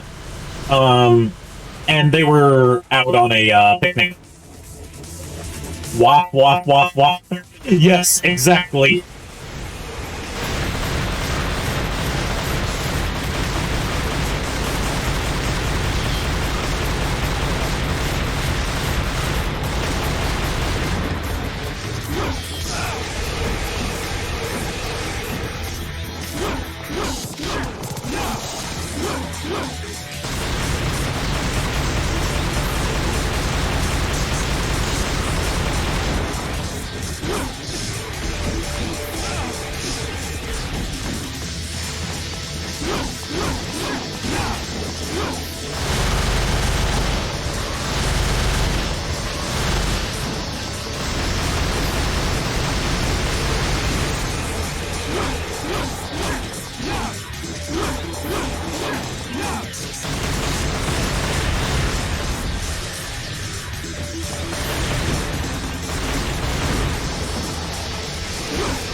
And there we go. There goes the coolest boss in this game. That's not saying much.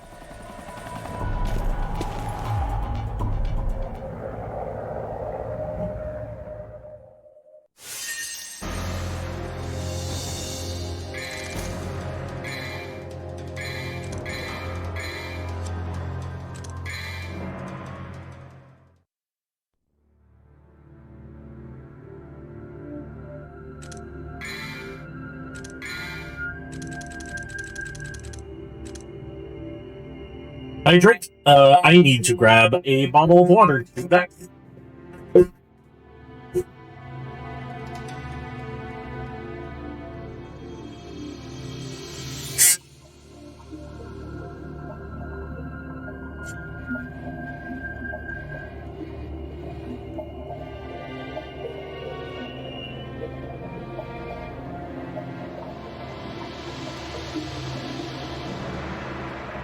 Hydrate has been redeemed.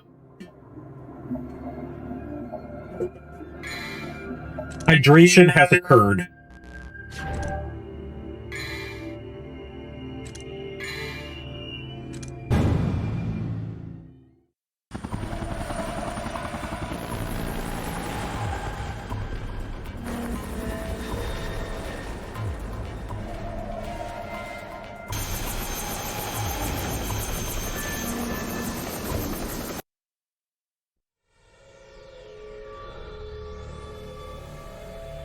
So we go from city to offshore oil rig / research facility with no real transition. Other than a helicopter got there, but it doesn't show how Dante got there.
Dante got there because video games? Exactly.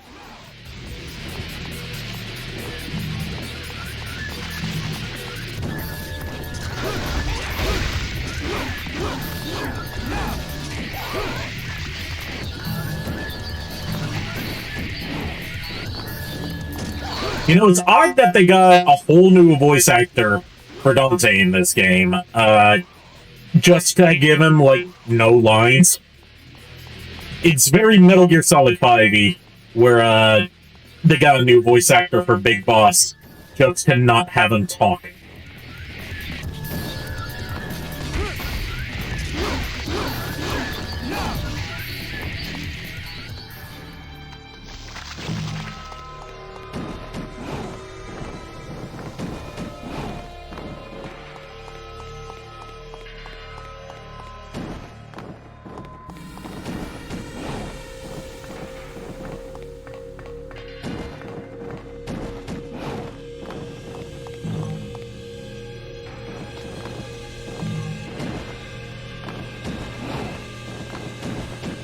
By the way, I still stand by my opinion that, if somehow, for some reason, Konami were to finally get the stick out of their ass, decide to stop being the world's most evil video game company, and start making good games again, and they were to make, like, a remake of, Metal Gear and Metal Gear 2, because I feel like those are the only two Metal Gear games that really need remakes. And they were to, for some reason, not bring back David Hayter as Snake. I would say that, based on what I've heard of his performance in Death Stranding, Norman Reedus would be a good choice.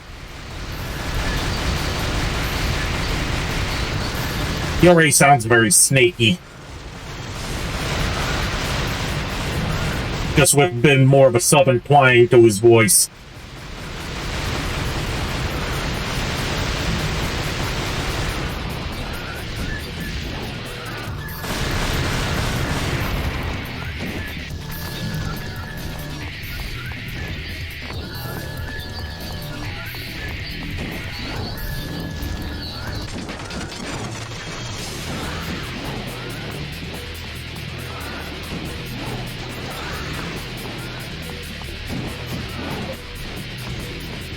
Olive's really working up a storm.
Alright.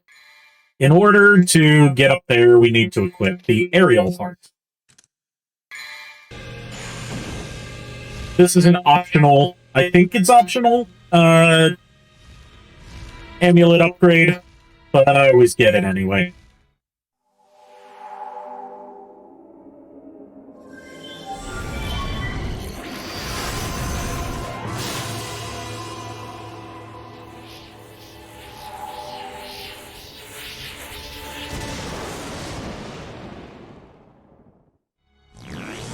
And now we have the Flame Heart, which gives us fire elemental magic. Which basically means instead of shooting electricity, now he'll shoot fire. That's all it changes. I don't think there's even any enemies that have a particular weakness to fire in this game.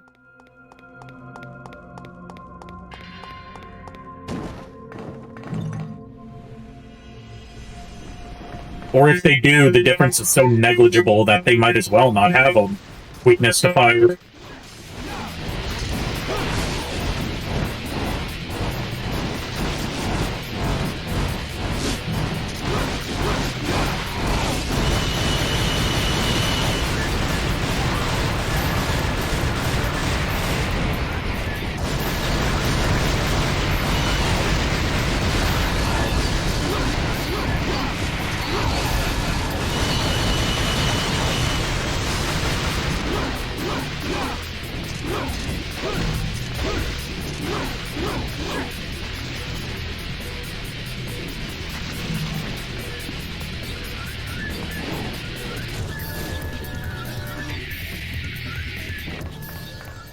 And in here, we get the second of our 3 swords, Vendetta.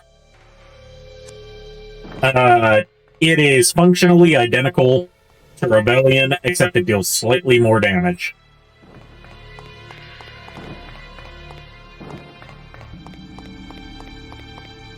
So, basically, there's no reason to ever not use Rebellion in this game.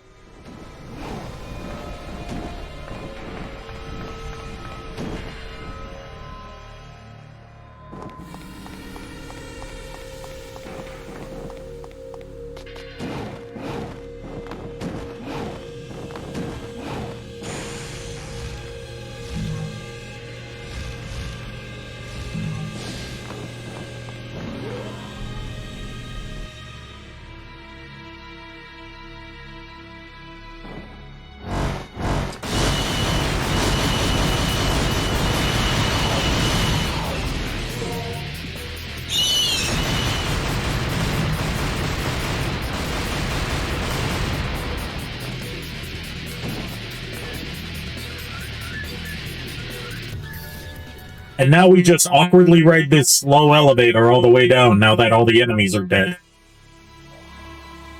So, anyone see any good movies lately?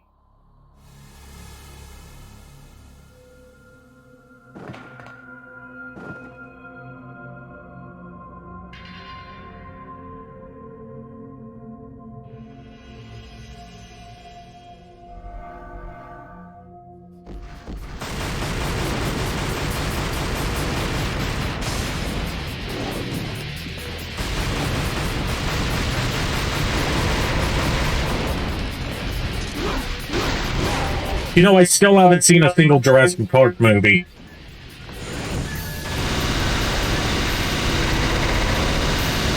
I know, I've seen Super Mario Brothers, the movie, but I've never seen the original Jurassic Park.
You will get me the whole box set? That sounds like a threat.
you know, I'm reminded of this joke tweet that my friend Nate made, where he said, Devil May Cry, but Dante gets impaled, and Trish sees him get impaled, and he pulls out a gold orb to recover himself with, and he says, "Watch out, Trish, I'm going to Gorb." Because Dante has just seen the hit movie Morbius in theaters. Seriously though, all memes about Morbius aside, can we talk about how amazing it is that the movie became a meme because of how much of a colossal flop it was? Then Sony saw all the memes about it and thought that they could cash in on the memes by re-releasing it in theaters, and then it flopped even harder the second time they released it.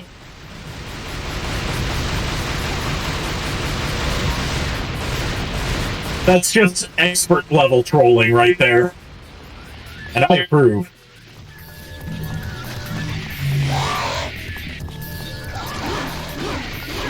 Like, it didn't do like abysmally at the box office the first time, but it was outperformed by everything else, especially Sonic 2. And then when they re-released it in theaters a couple weeks ago, it only made like 300,000 at the box office during that weekend, which is pathetic. And hilarious. Alright, here's our villain, Arius, who totally doesn't look like a young Heihachi Mishima.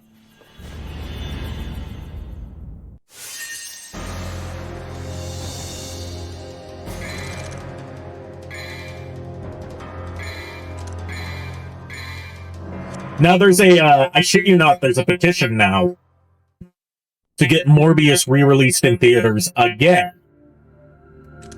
Where the reasoning behind it is, we're sorry we didn't see it when you re-released it the first time. We were all busy that weekend. But we'll totally see it now.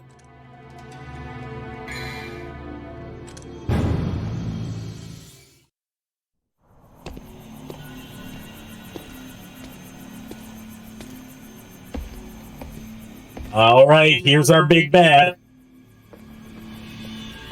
Well, what have we here? Do you have to ask? Maybe another time.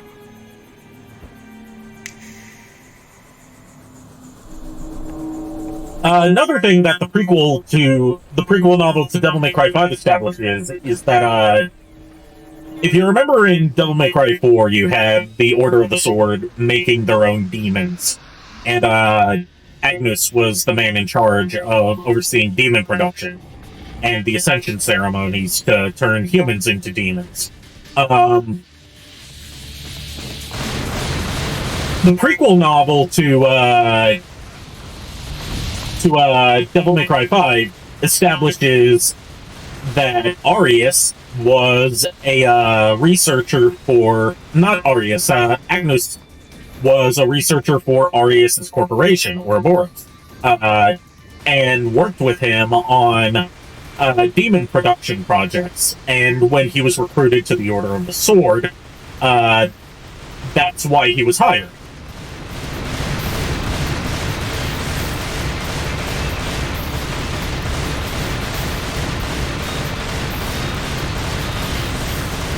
So it's pretty cool how the prequel novel manages to tie together stuff you completely forgot about into new bits of lore. I don't know if the novel's available legally in English, but I'm sure someone, if it isn't, someone's translated it.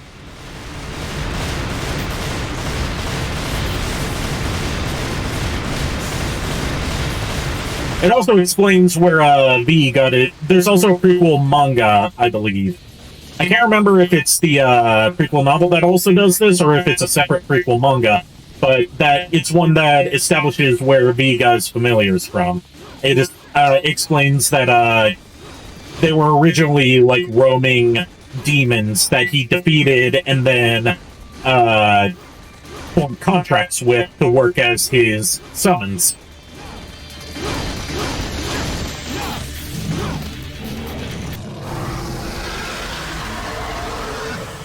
And they're all Devil May Cry 1 demons. It also explains why out of all the Devil May Cry 1 demons that came back, they didn't bring back Phantom.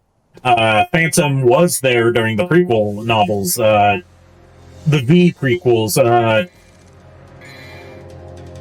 events, but he was like so terrible and evil that V decided to just kill him instead of recruiting him.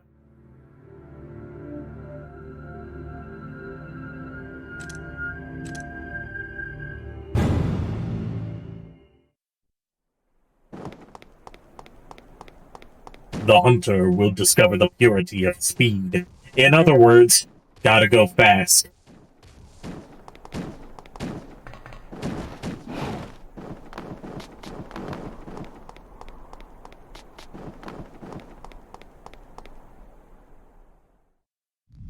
Caution.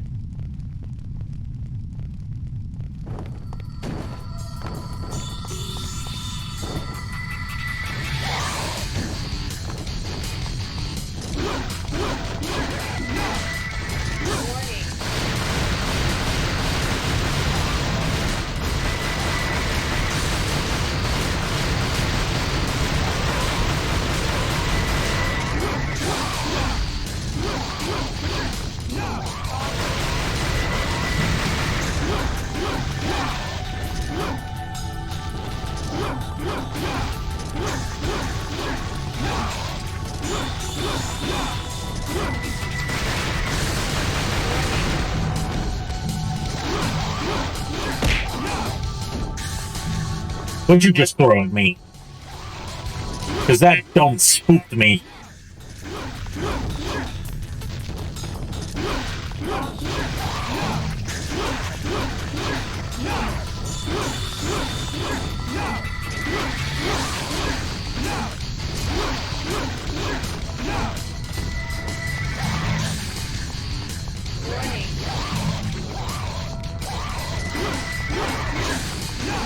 You threw a burger at me?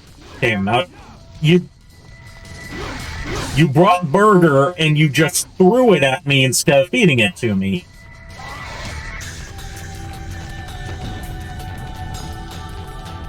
That's a waste of perfectly good burger.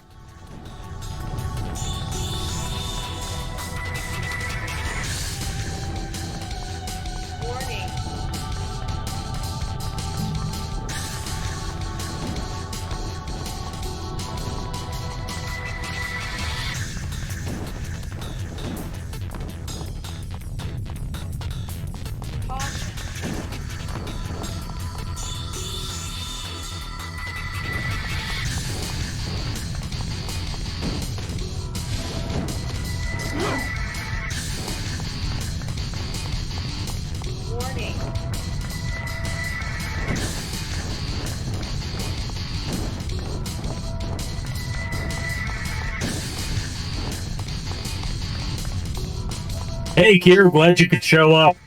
You're in time for the self-destruct sequence of Arius's oil field / factory hideout. And it's also the level that goes to show why having mandatory auto-aim in a hack-and-slash game is not always a good idea.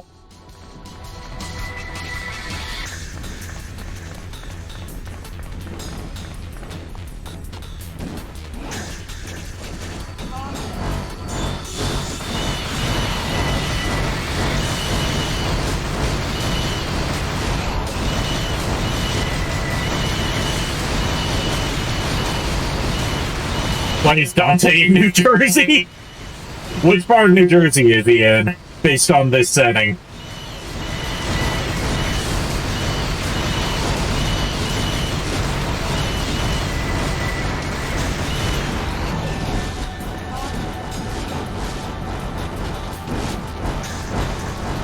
He's in Newark, okay.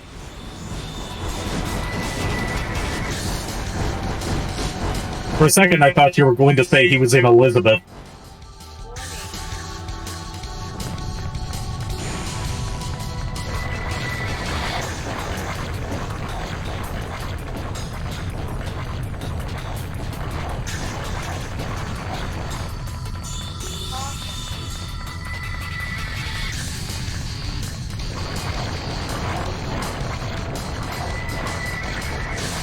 They're next to each other? I didn't know that. Then again, I've never been to New Jersey, so how would I know that?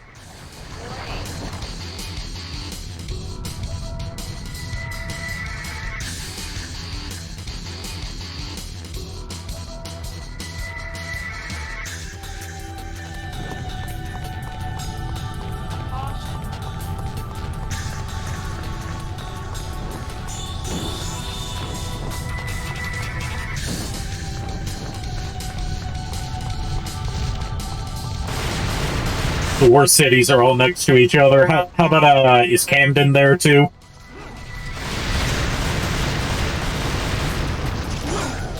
Now here's a perfect example of why this game shouldn't have auto-aim. You have to hit those 3 spear thingies to open the door, but more often than not, the game's going to be auto-targeting the flying enemies, and there's no way to turn off the auto-target. So you just have to position yourself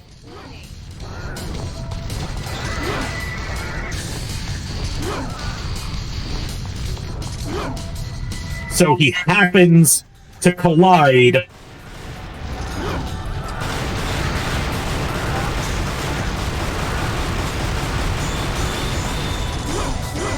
like that.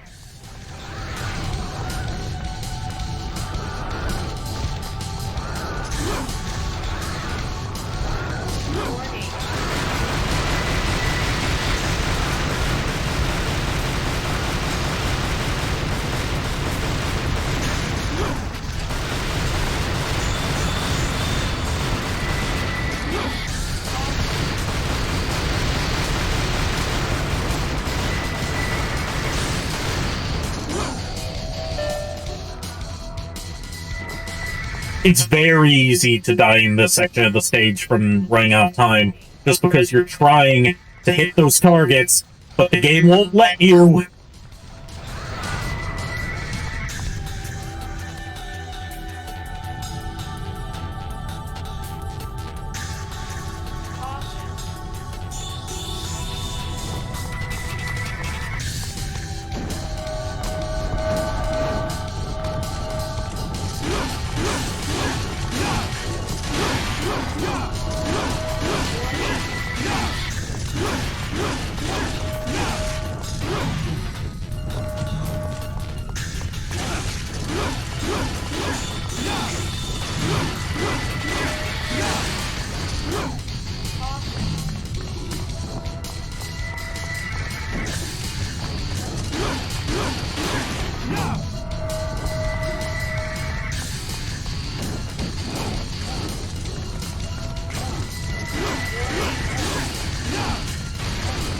Posture check.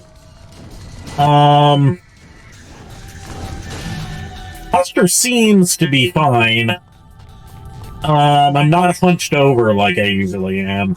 My leg's asleep because, I'm sitting cross-legged. Like I am wont to do.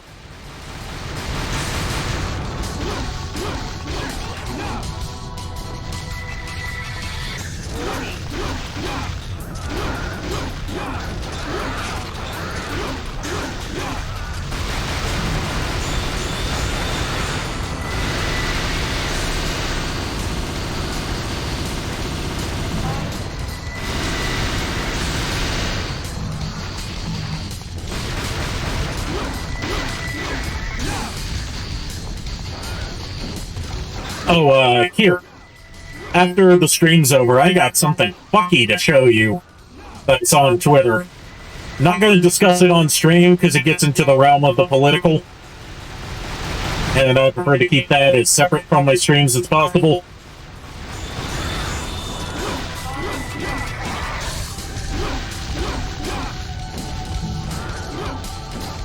Because I like my streams to be like a comfy, safe space for people to escape from the harshness of the real world.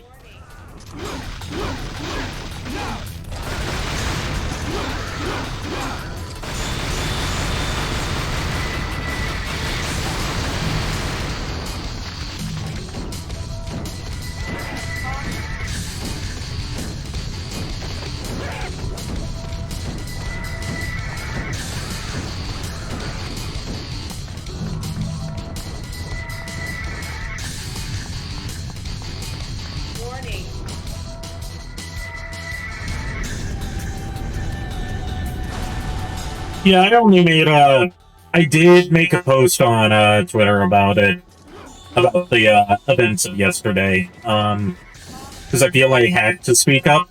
Like, I felt like not speaking up would be wrong. Because, like, yeah, I like to keep my streams and my politics separate. But there's a certain point where, like, it's just wrong not to say something about it.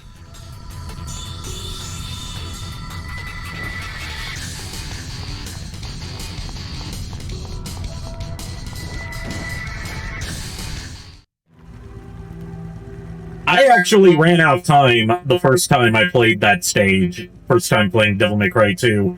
Because I didn't know you had to go through that tiny little hole in order to exit the stage. So I was like, what the fuck do I do? Do I have to go back in the plane?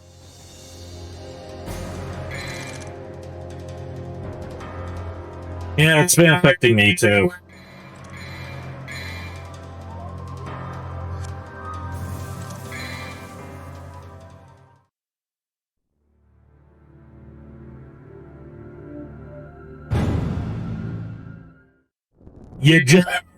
You just missed, Nate, you just missed the, time to escape sequence, so now we're in the ruin sequence.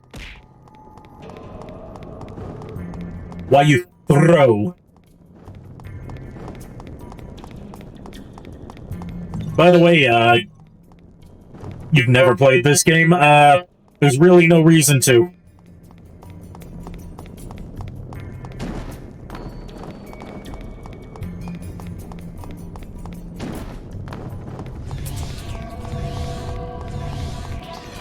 Like, Devil May Cry 5 contributes so little to Devil May Cry as a series that there's really no reason to play it outside curiosity. Devil May Cry 2. Sorry. I'm a little mixed up today. But, Devil May Cry... Yes, these are wizards. This game has very non-standard Devil May Cry enemy design. Like, you got wizards, you got, monkeys. You got, just, like, stuff that you would never associate with Devil May Cry as your standard enemies.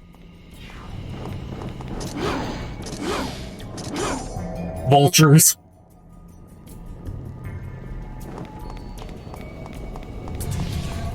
There's lots of vultures in this game.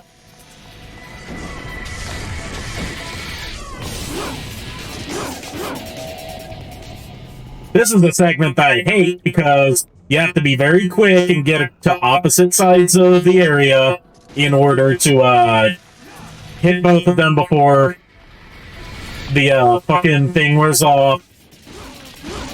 And these enemies keep respawning.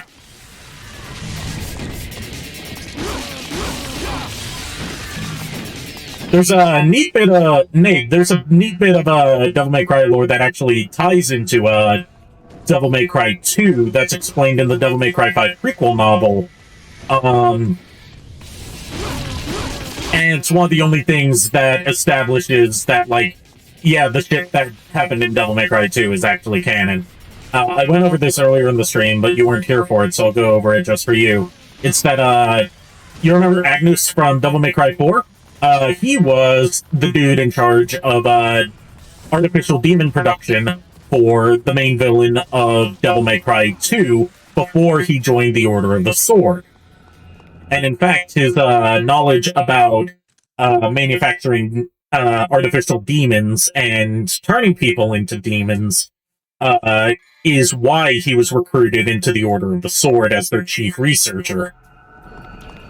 Or something like that. I haven't read the prequel novel because I don't know where to get it. The only other thing I know is that it brings back Lucia and explains where, the, weapon that Dante starts off with in Devil May Cry 5 came from.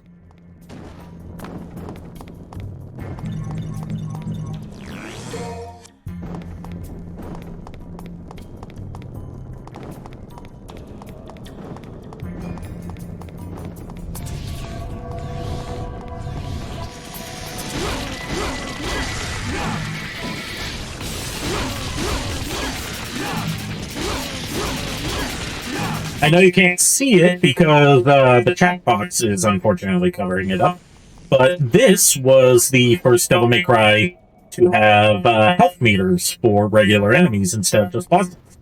So that's, I guess, one more thing that this game contributed to Devil May Cry that was good.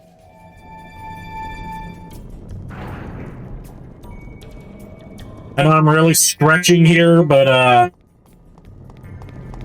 hey, I've got to give it credit when it actually does something right.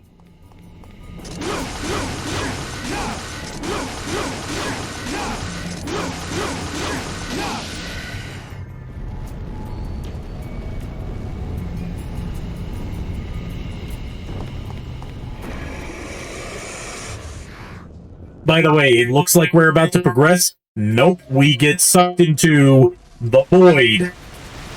For no reason other than to pad out the length of this stage.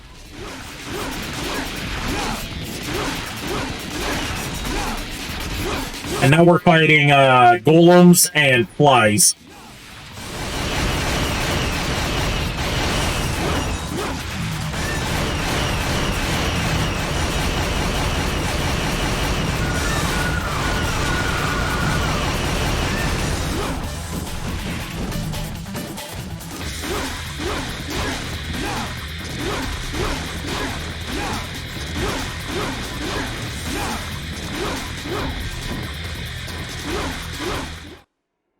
And now for another out-of-nowhere boss that serves no real purpose to the story. Did anyone expect Mothra to be in this game?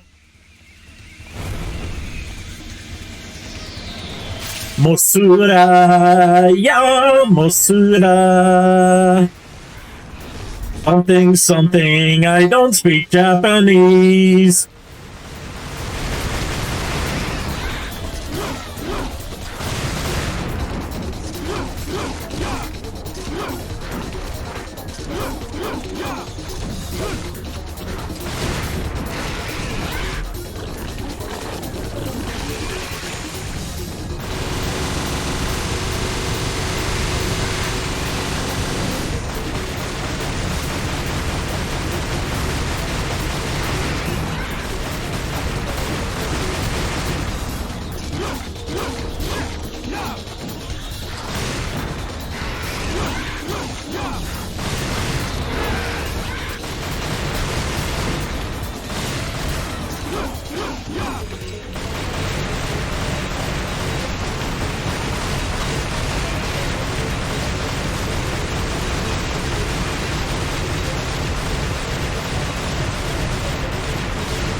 Will this thing fucking die?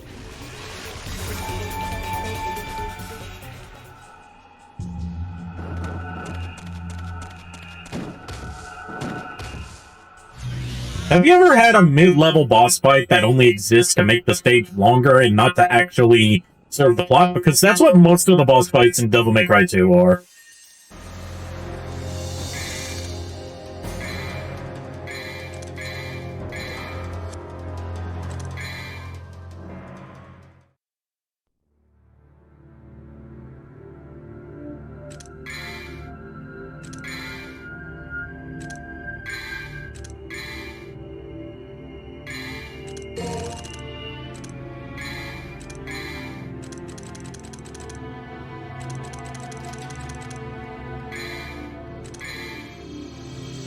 Whoa.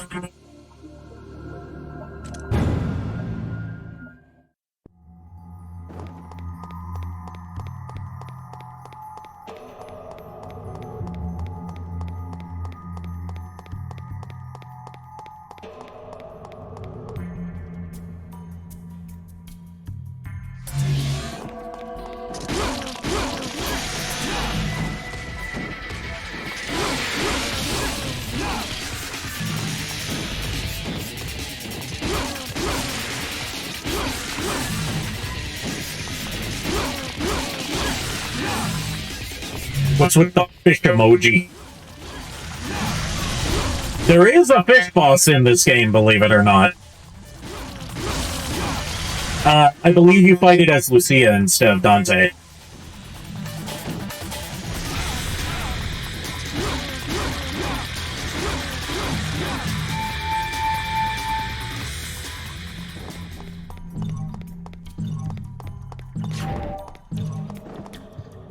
Don't you just love secret rooms where all you get for it is health restores instead of an actual upgrade?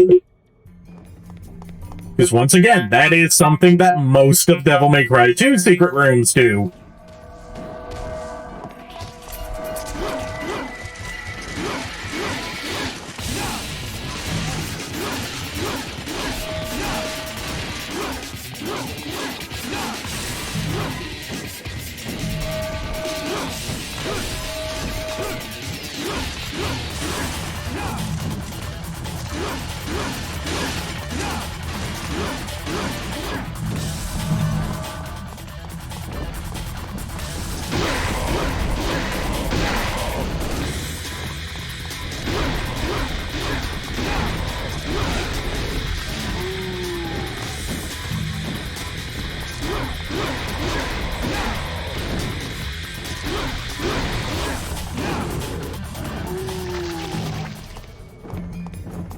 Why is Baphomet a regular enemy in my Devil May Cry game?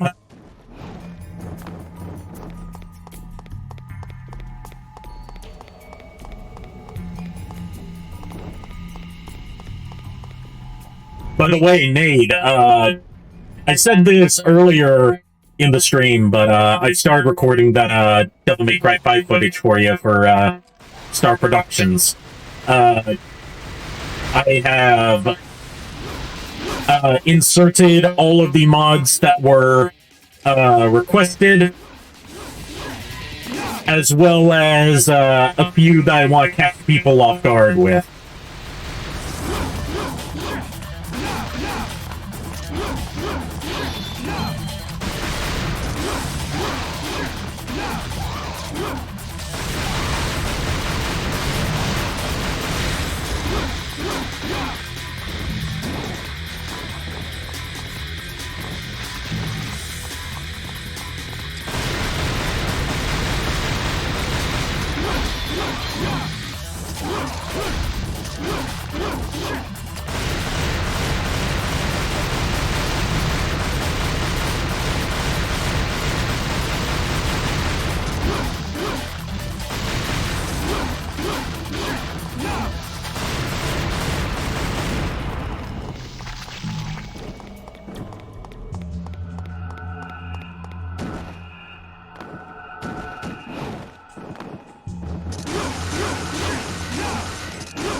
Here. Did you just throw a bear at me?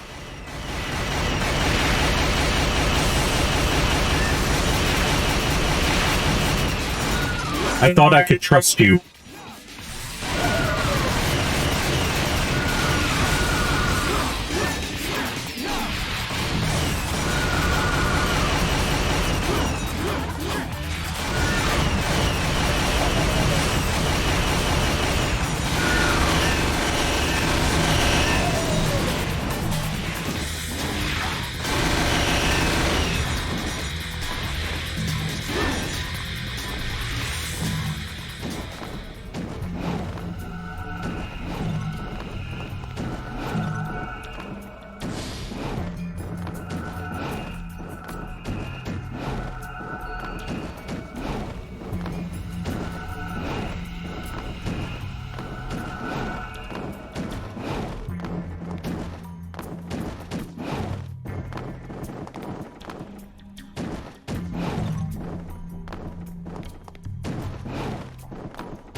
Oh no, here comes the Indiana Jones ball!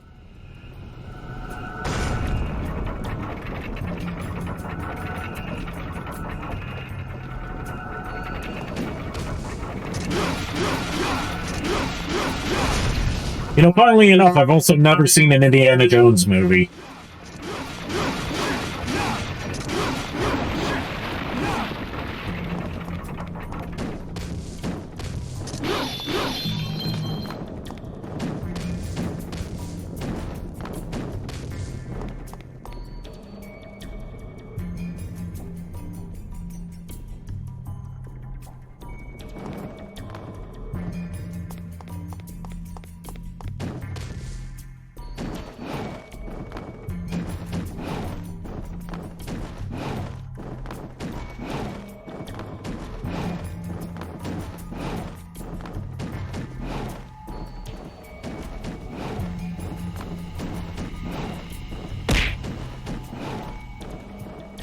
Was that a fish?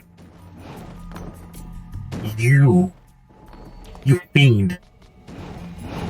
How could you waste a perfectly good fish like that? You could have fed the fish to the bear!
Alright, there's a secret, not secret really, but there's an amulet piece here that I almost never bothered to get because it's just too much of a pain in the ass. You have to destroy those 3 statues that are back in this room that take a lot of hits, but they don't show any, like, wear or damage to show how close they are to being destroyed. You have to destroy all 3 of them in quick succession before they respawn in order to disable this force field. I'm not gonna fucking bother with that because I've got shit to do!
Oh, another mechanic in this game that I don't like.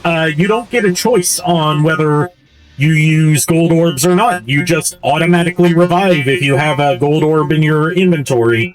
So there's no way to be like, hey, can I not use my gold orb here and completely waste it? It's sort of like it's the same problem that Devil May Cry 1 had, where, you couldn't just, like, restart a stage, you had to use your yellow orb. Can I raid people? Yes, I can.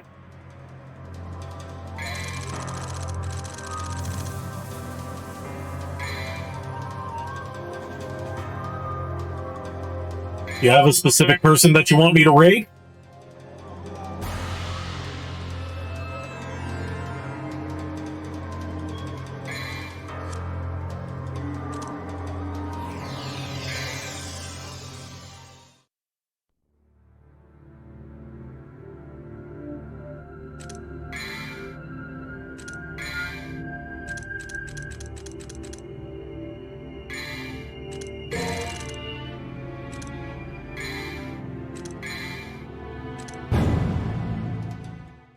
I think I'll do one more level and then call it quits for the night.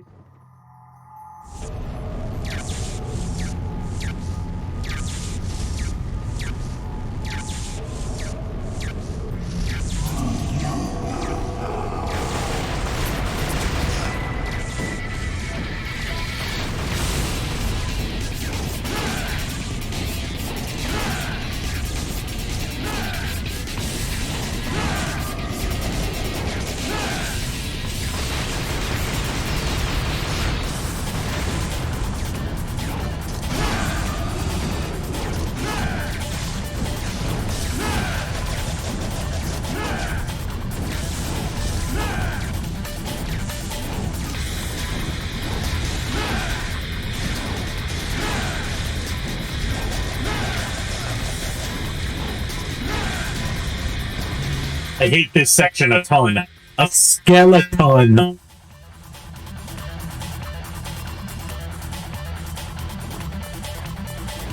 Jesus, that was some intense vibration from the controller.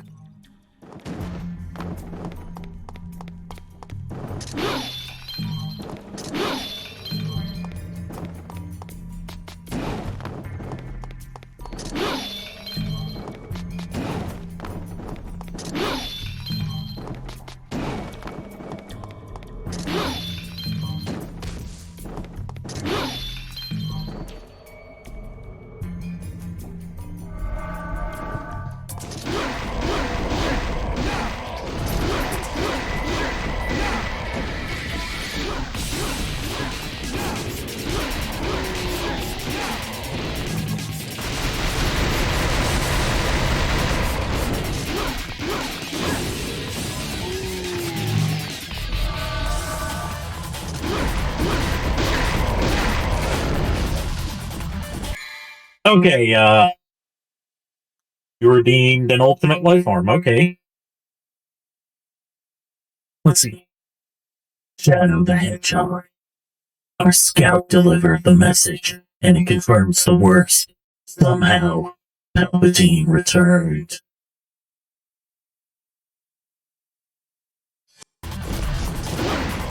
You would have to send me their channel name for me to raid them.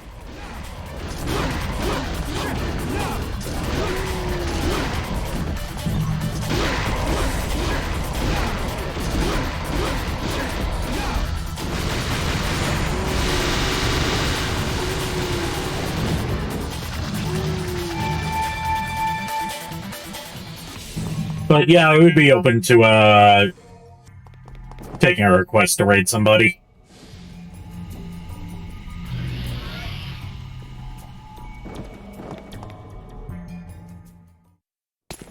It's easier to take seriously coming from Shadow the Hedgehog because it's the exact kind of bullshit that he would say. Did you find what you were looking for? By the way, did you remember that Lucia was even in this game? Because it's been, like, what, since level 1 that we've seen her? But actually, I do not deserve this power.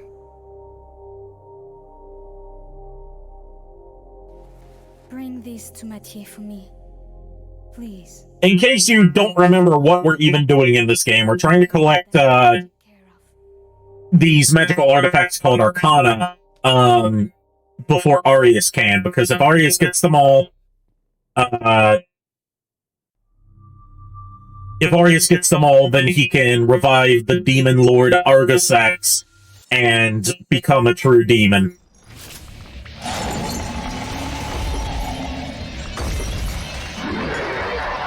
Fun fact, the only reason she has that accent is because her voice actress is actually French.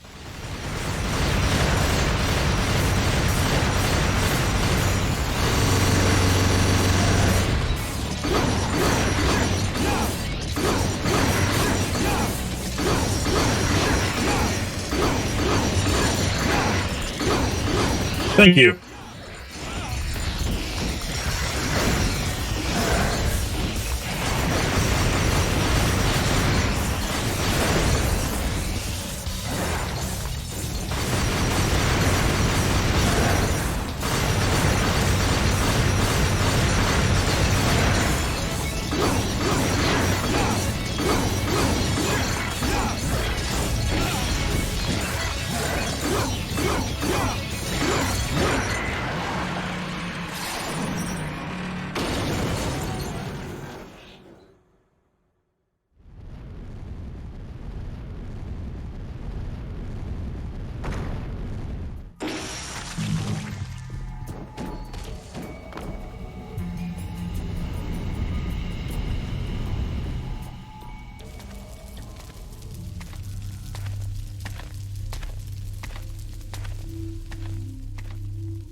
It seems you have obtained the final Arcana.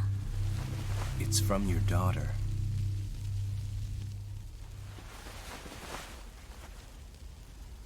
What are you doing, Granny?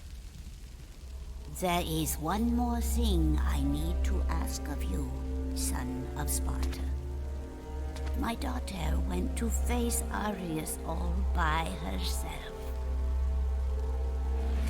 Please, take these and save Lucia. If it's heads.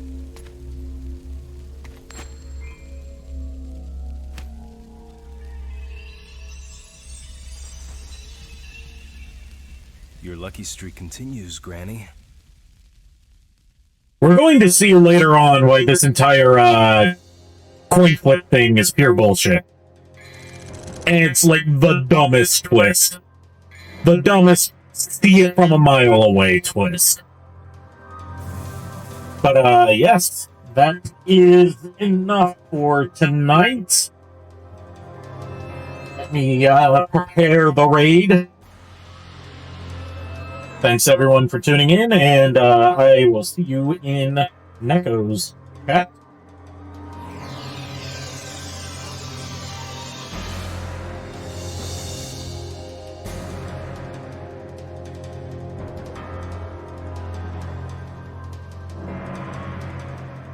Later.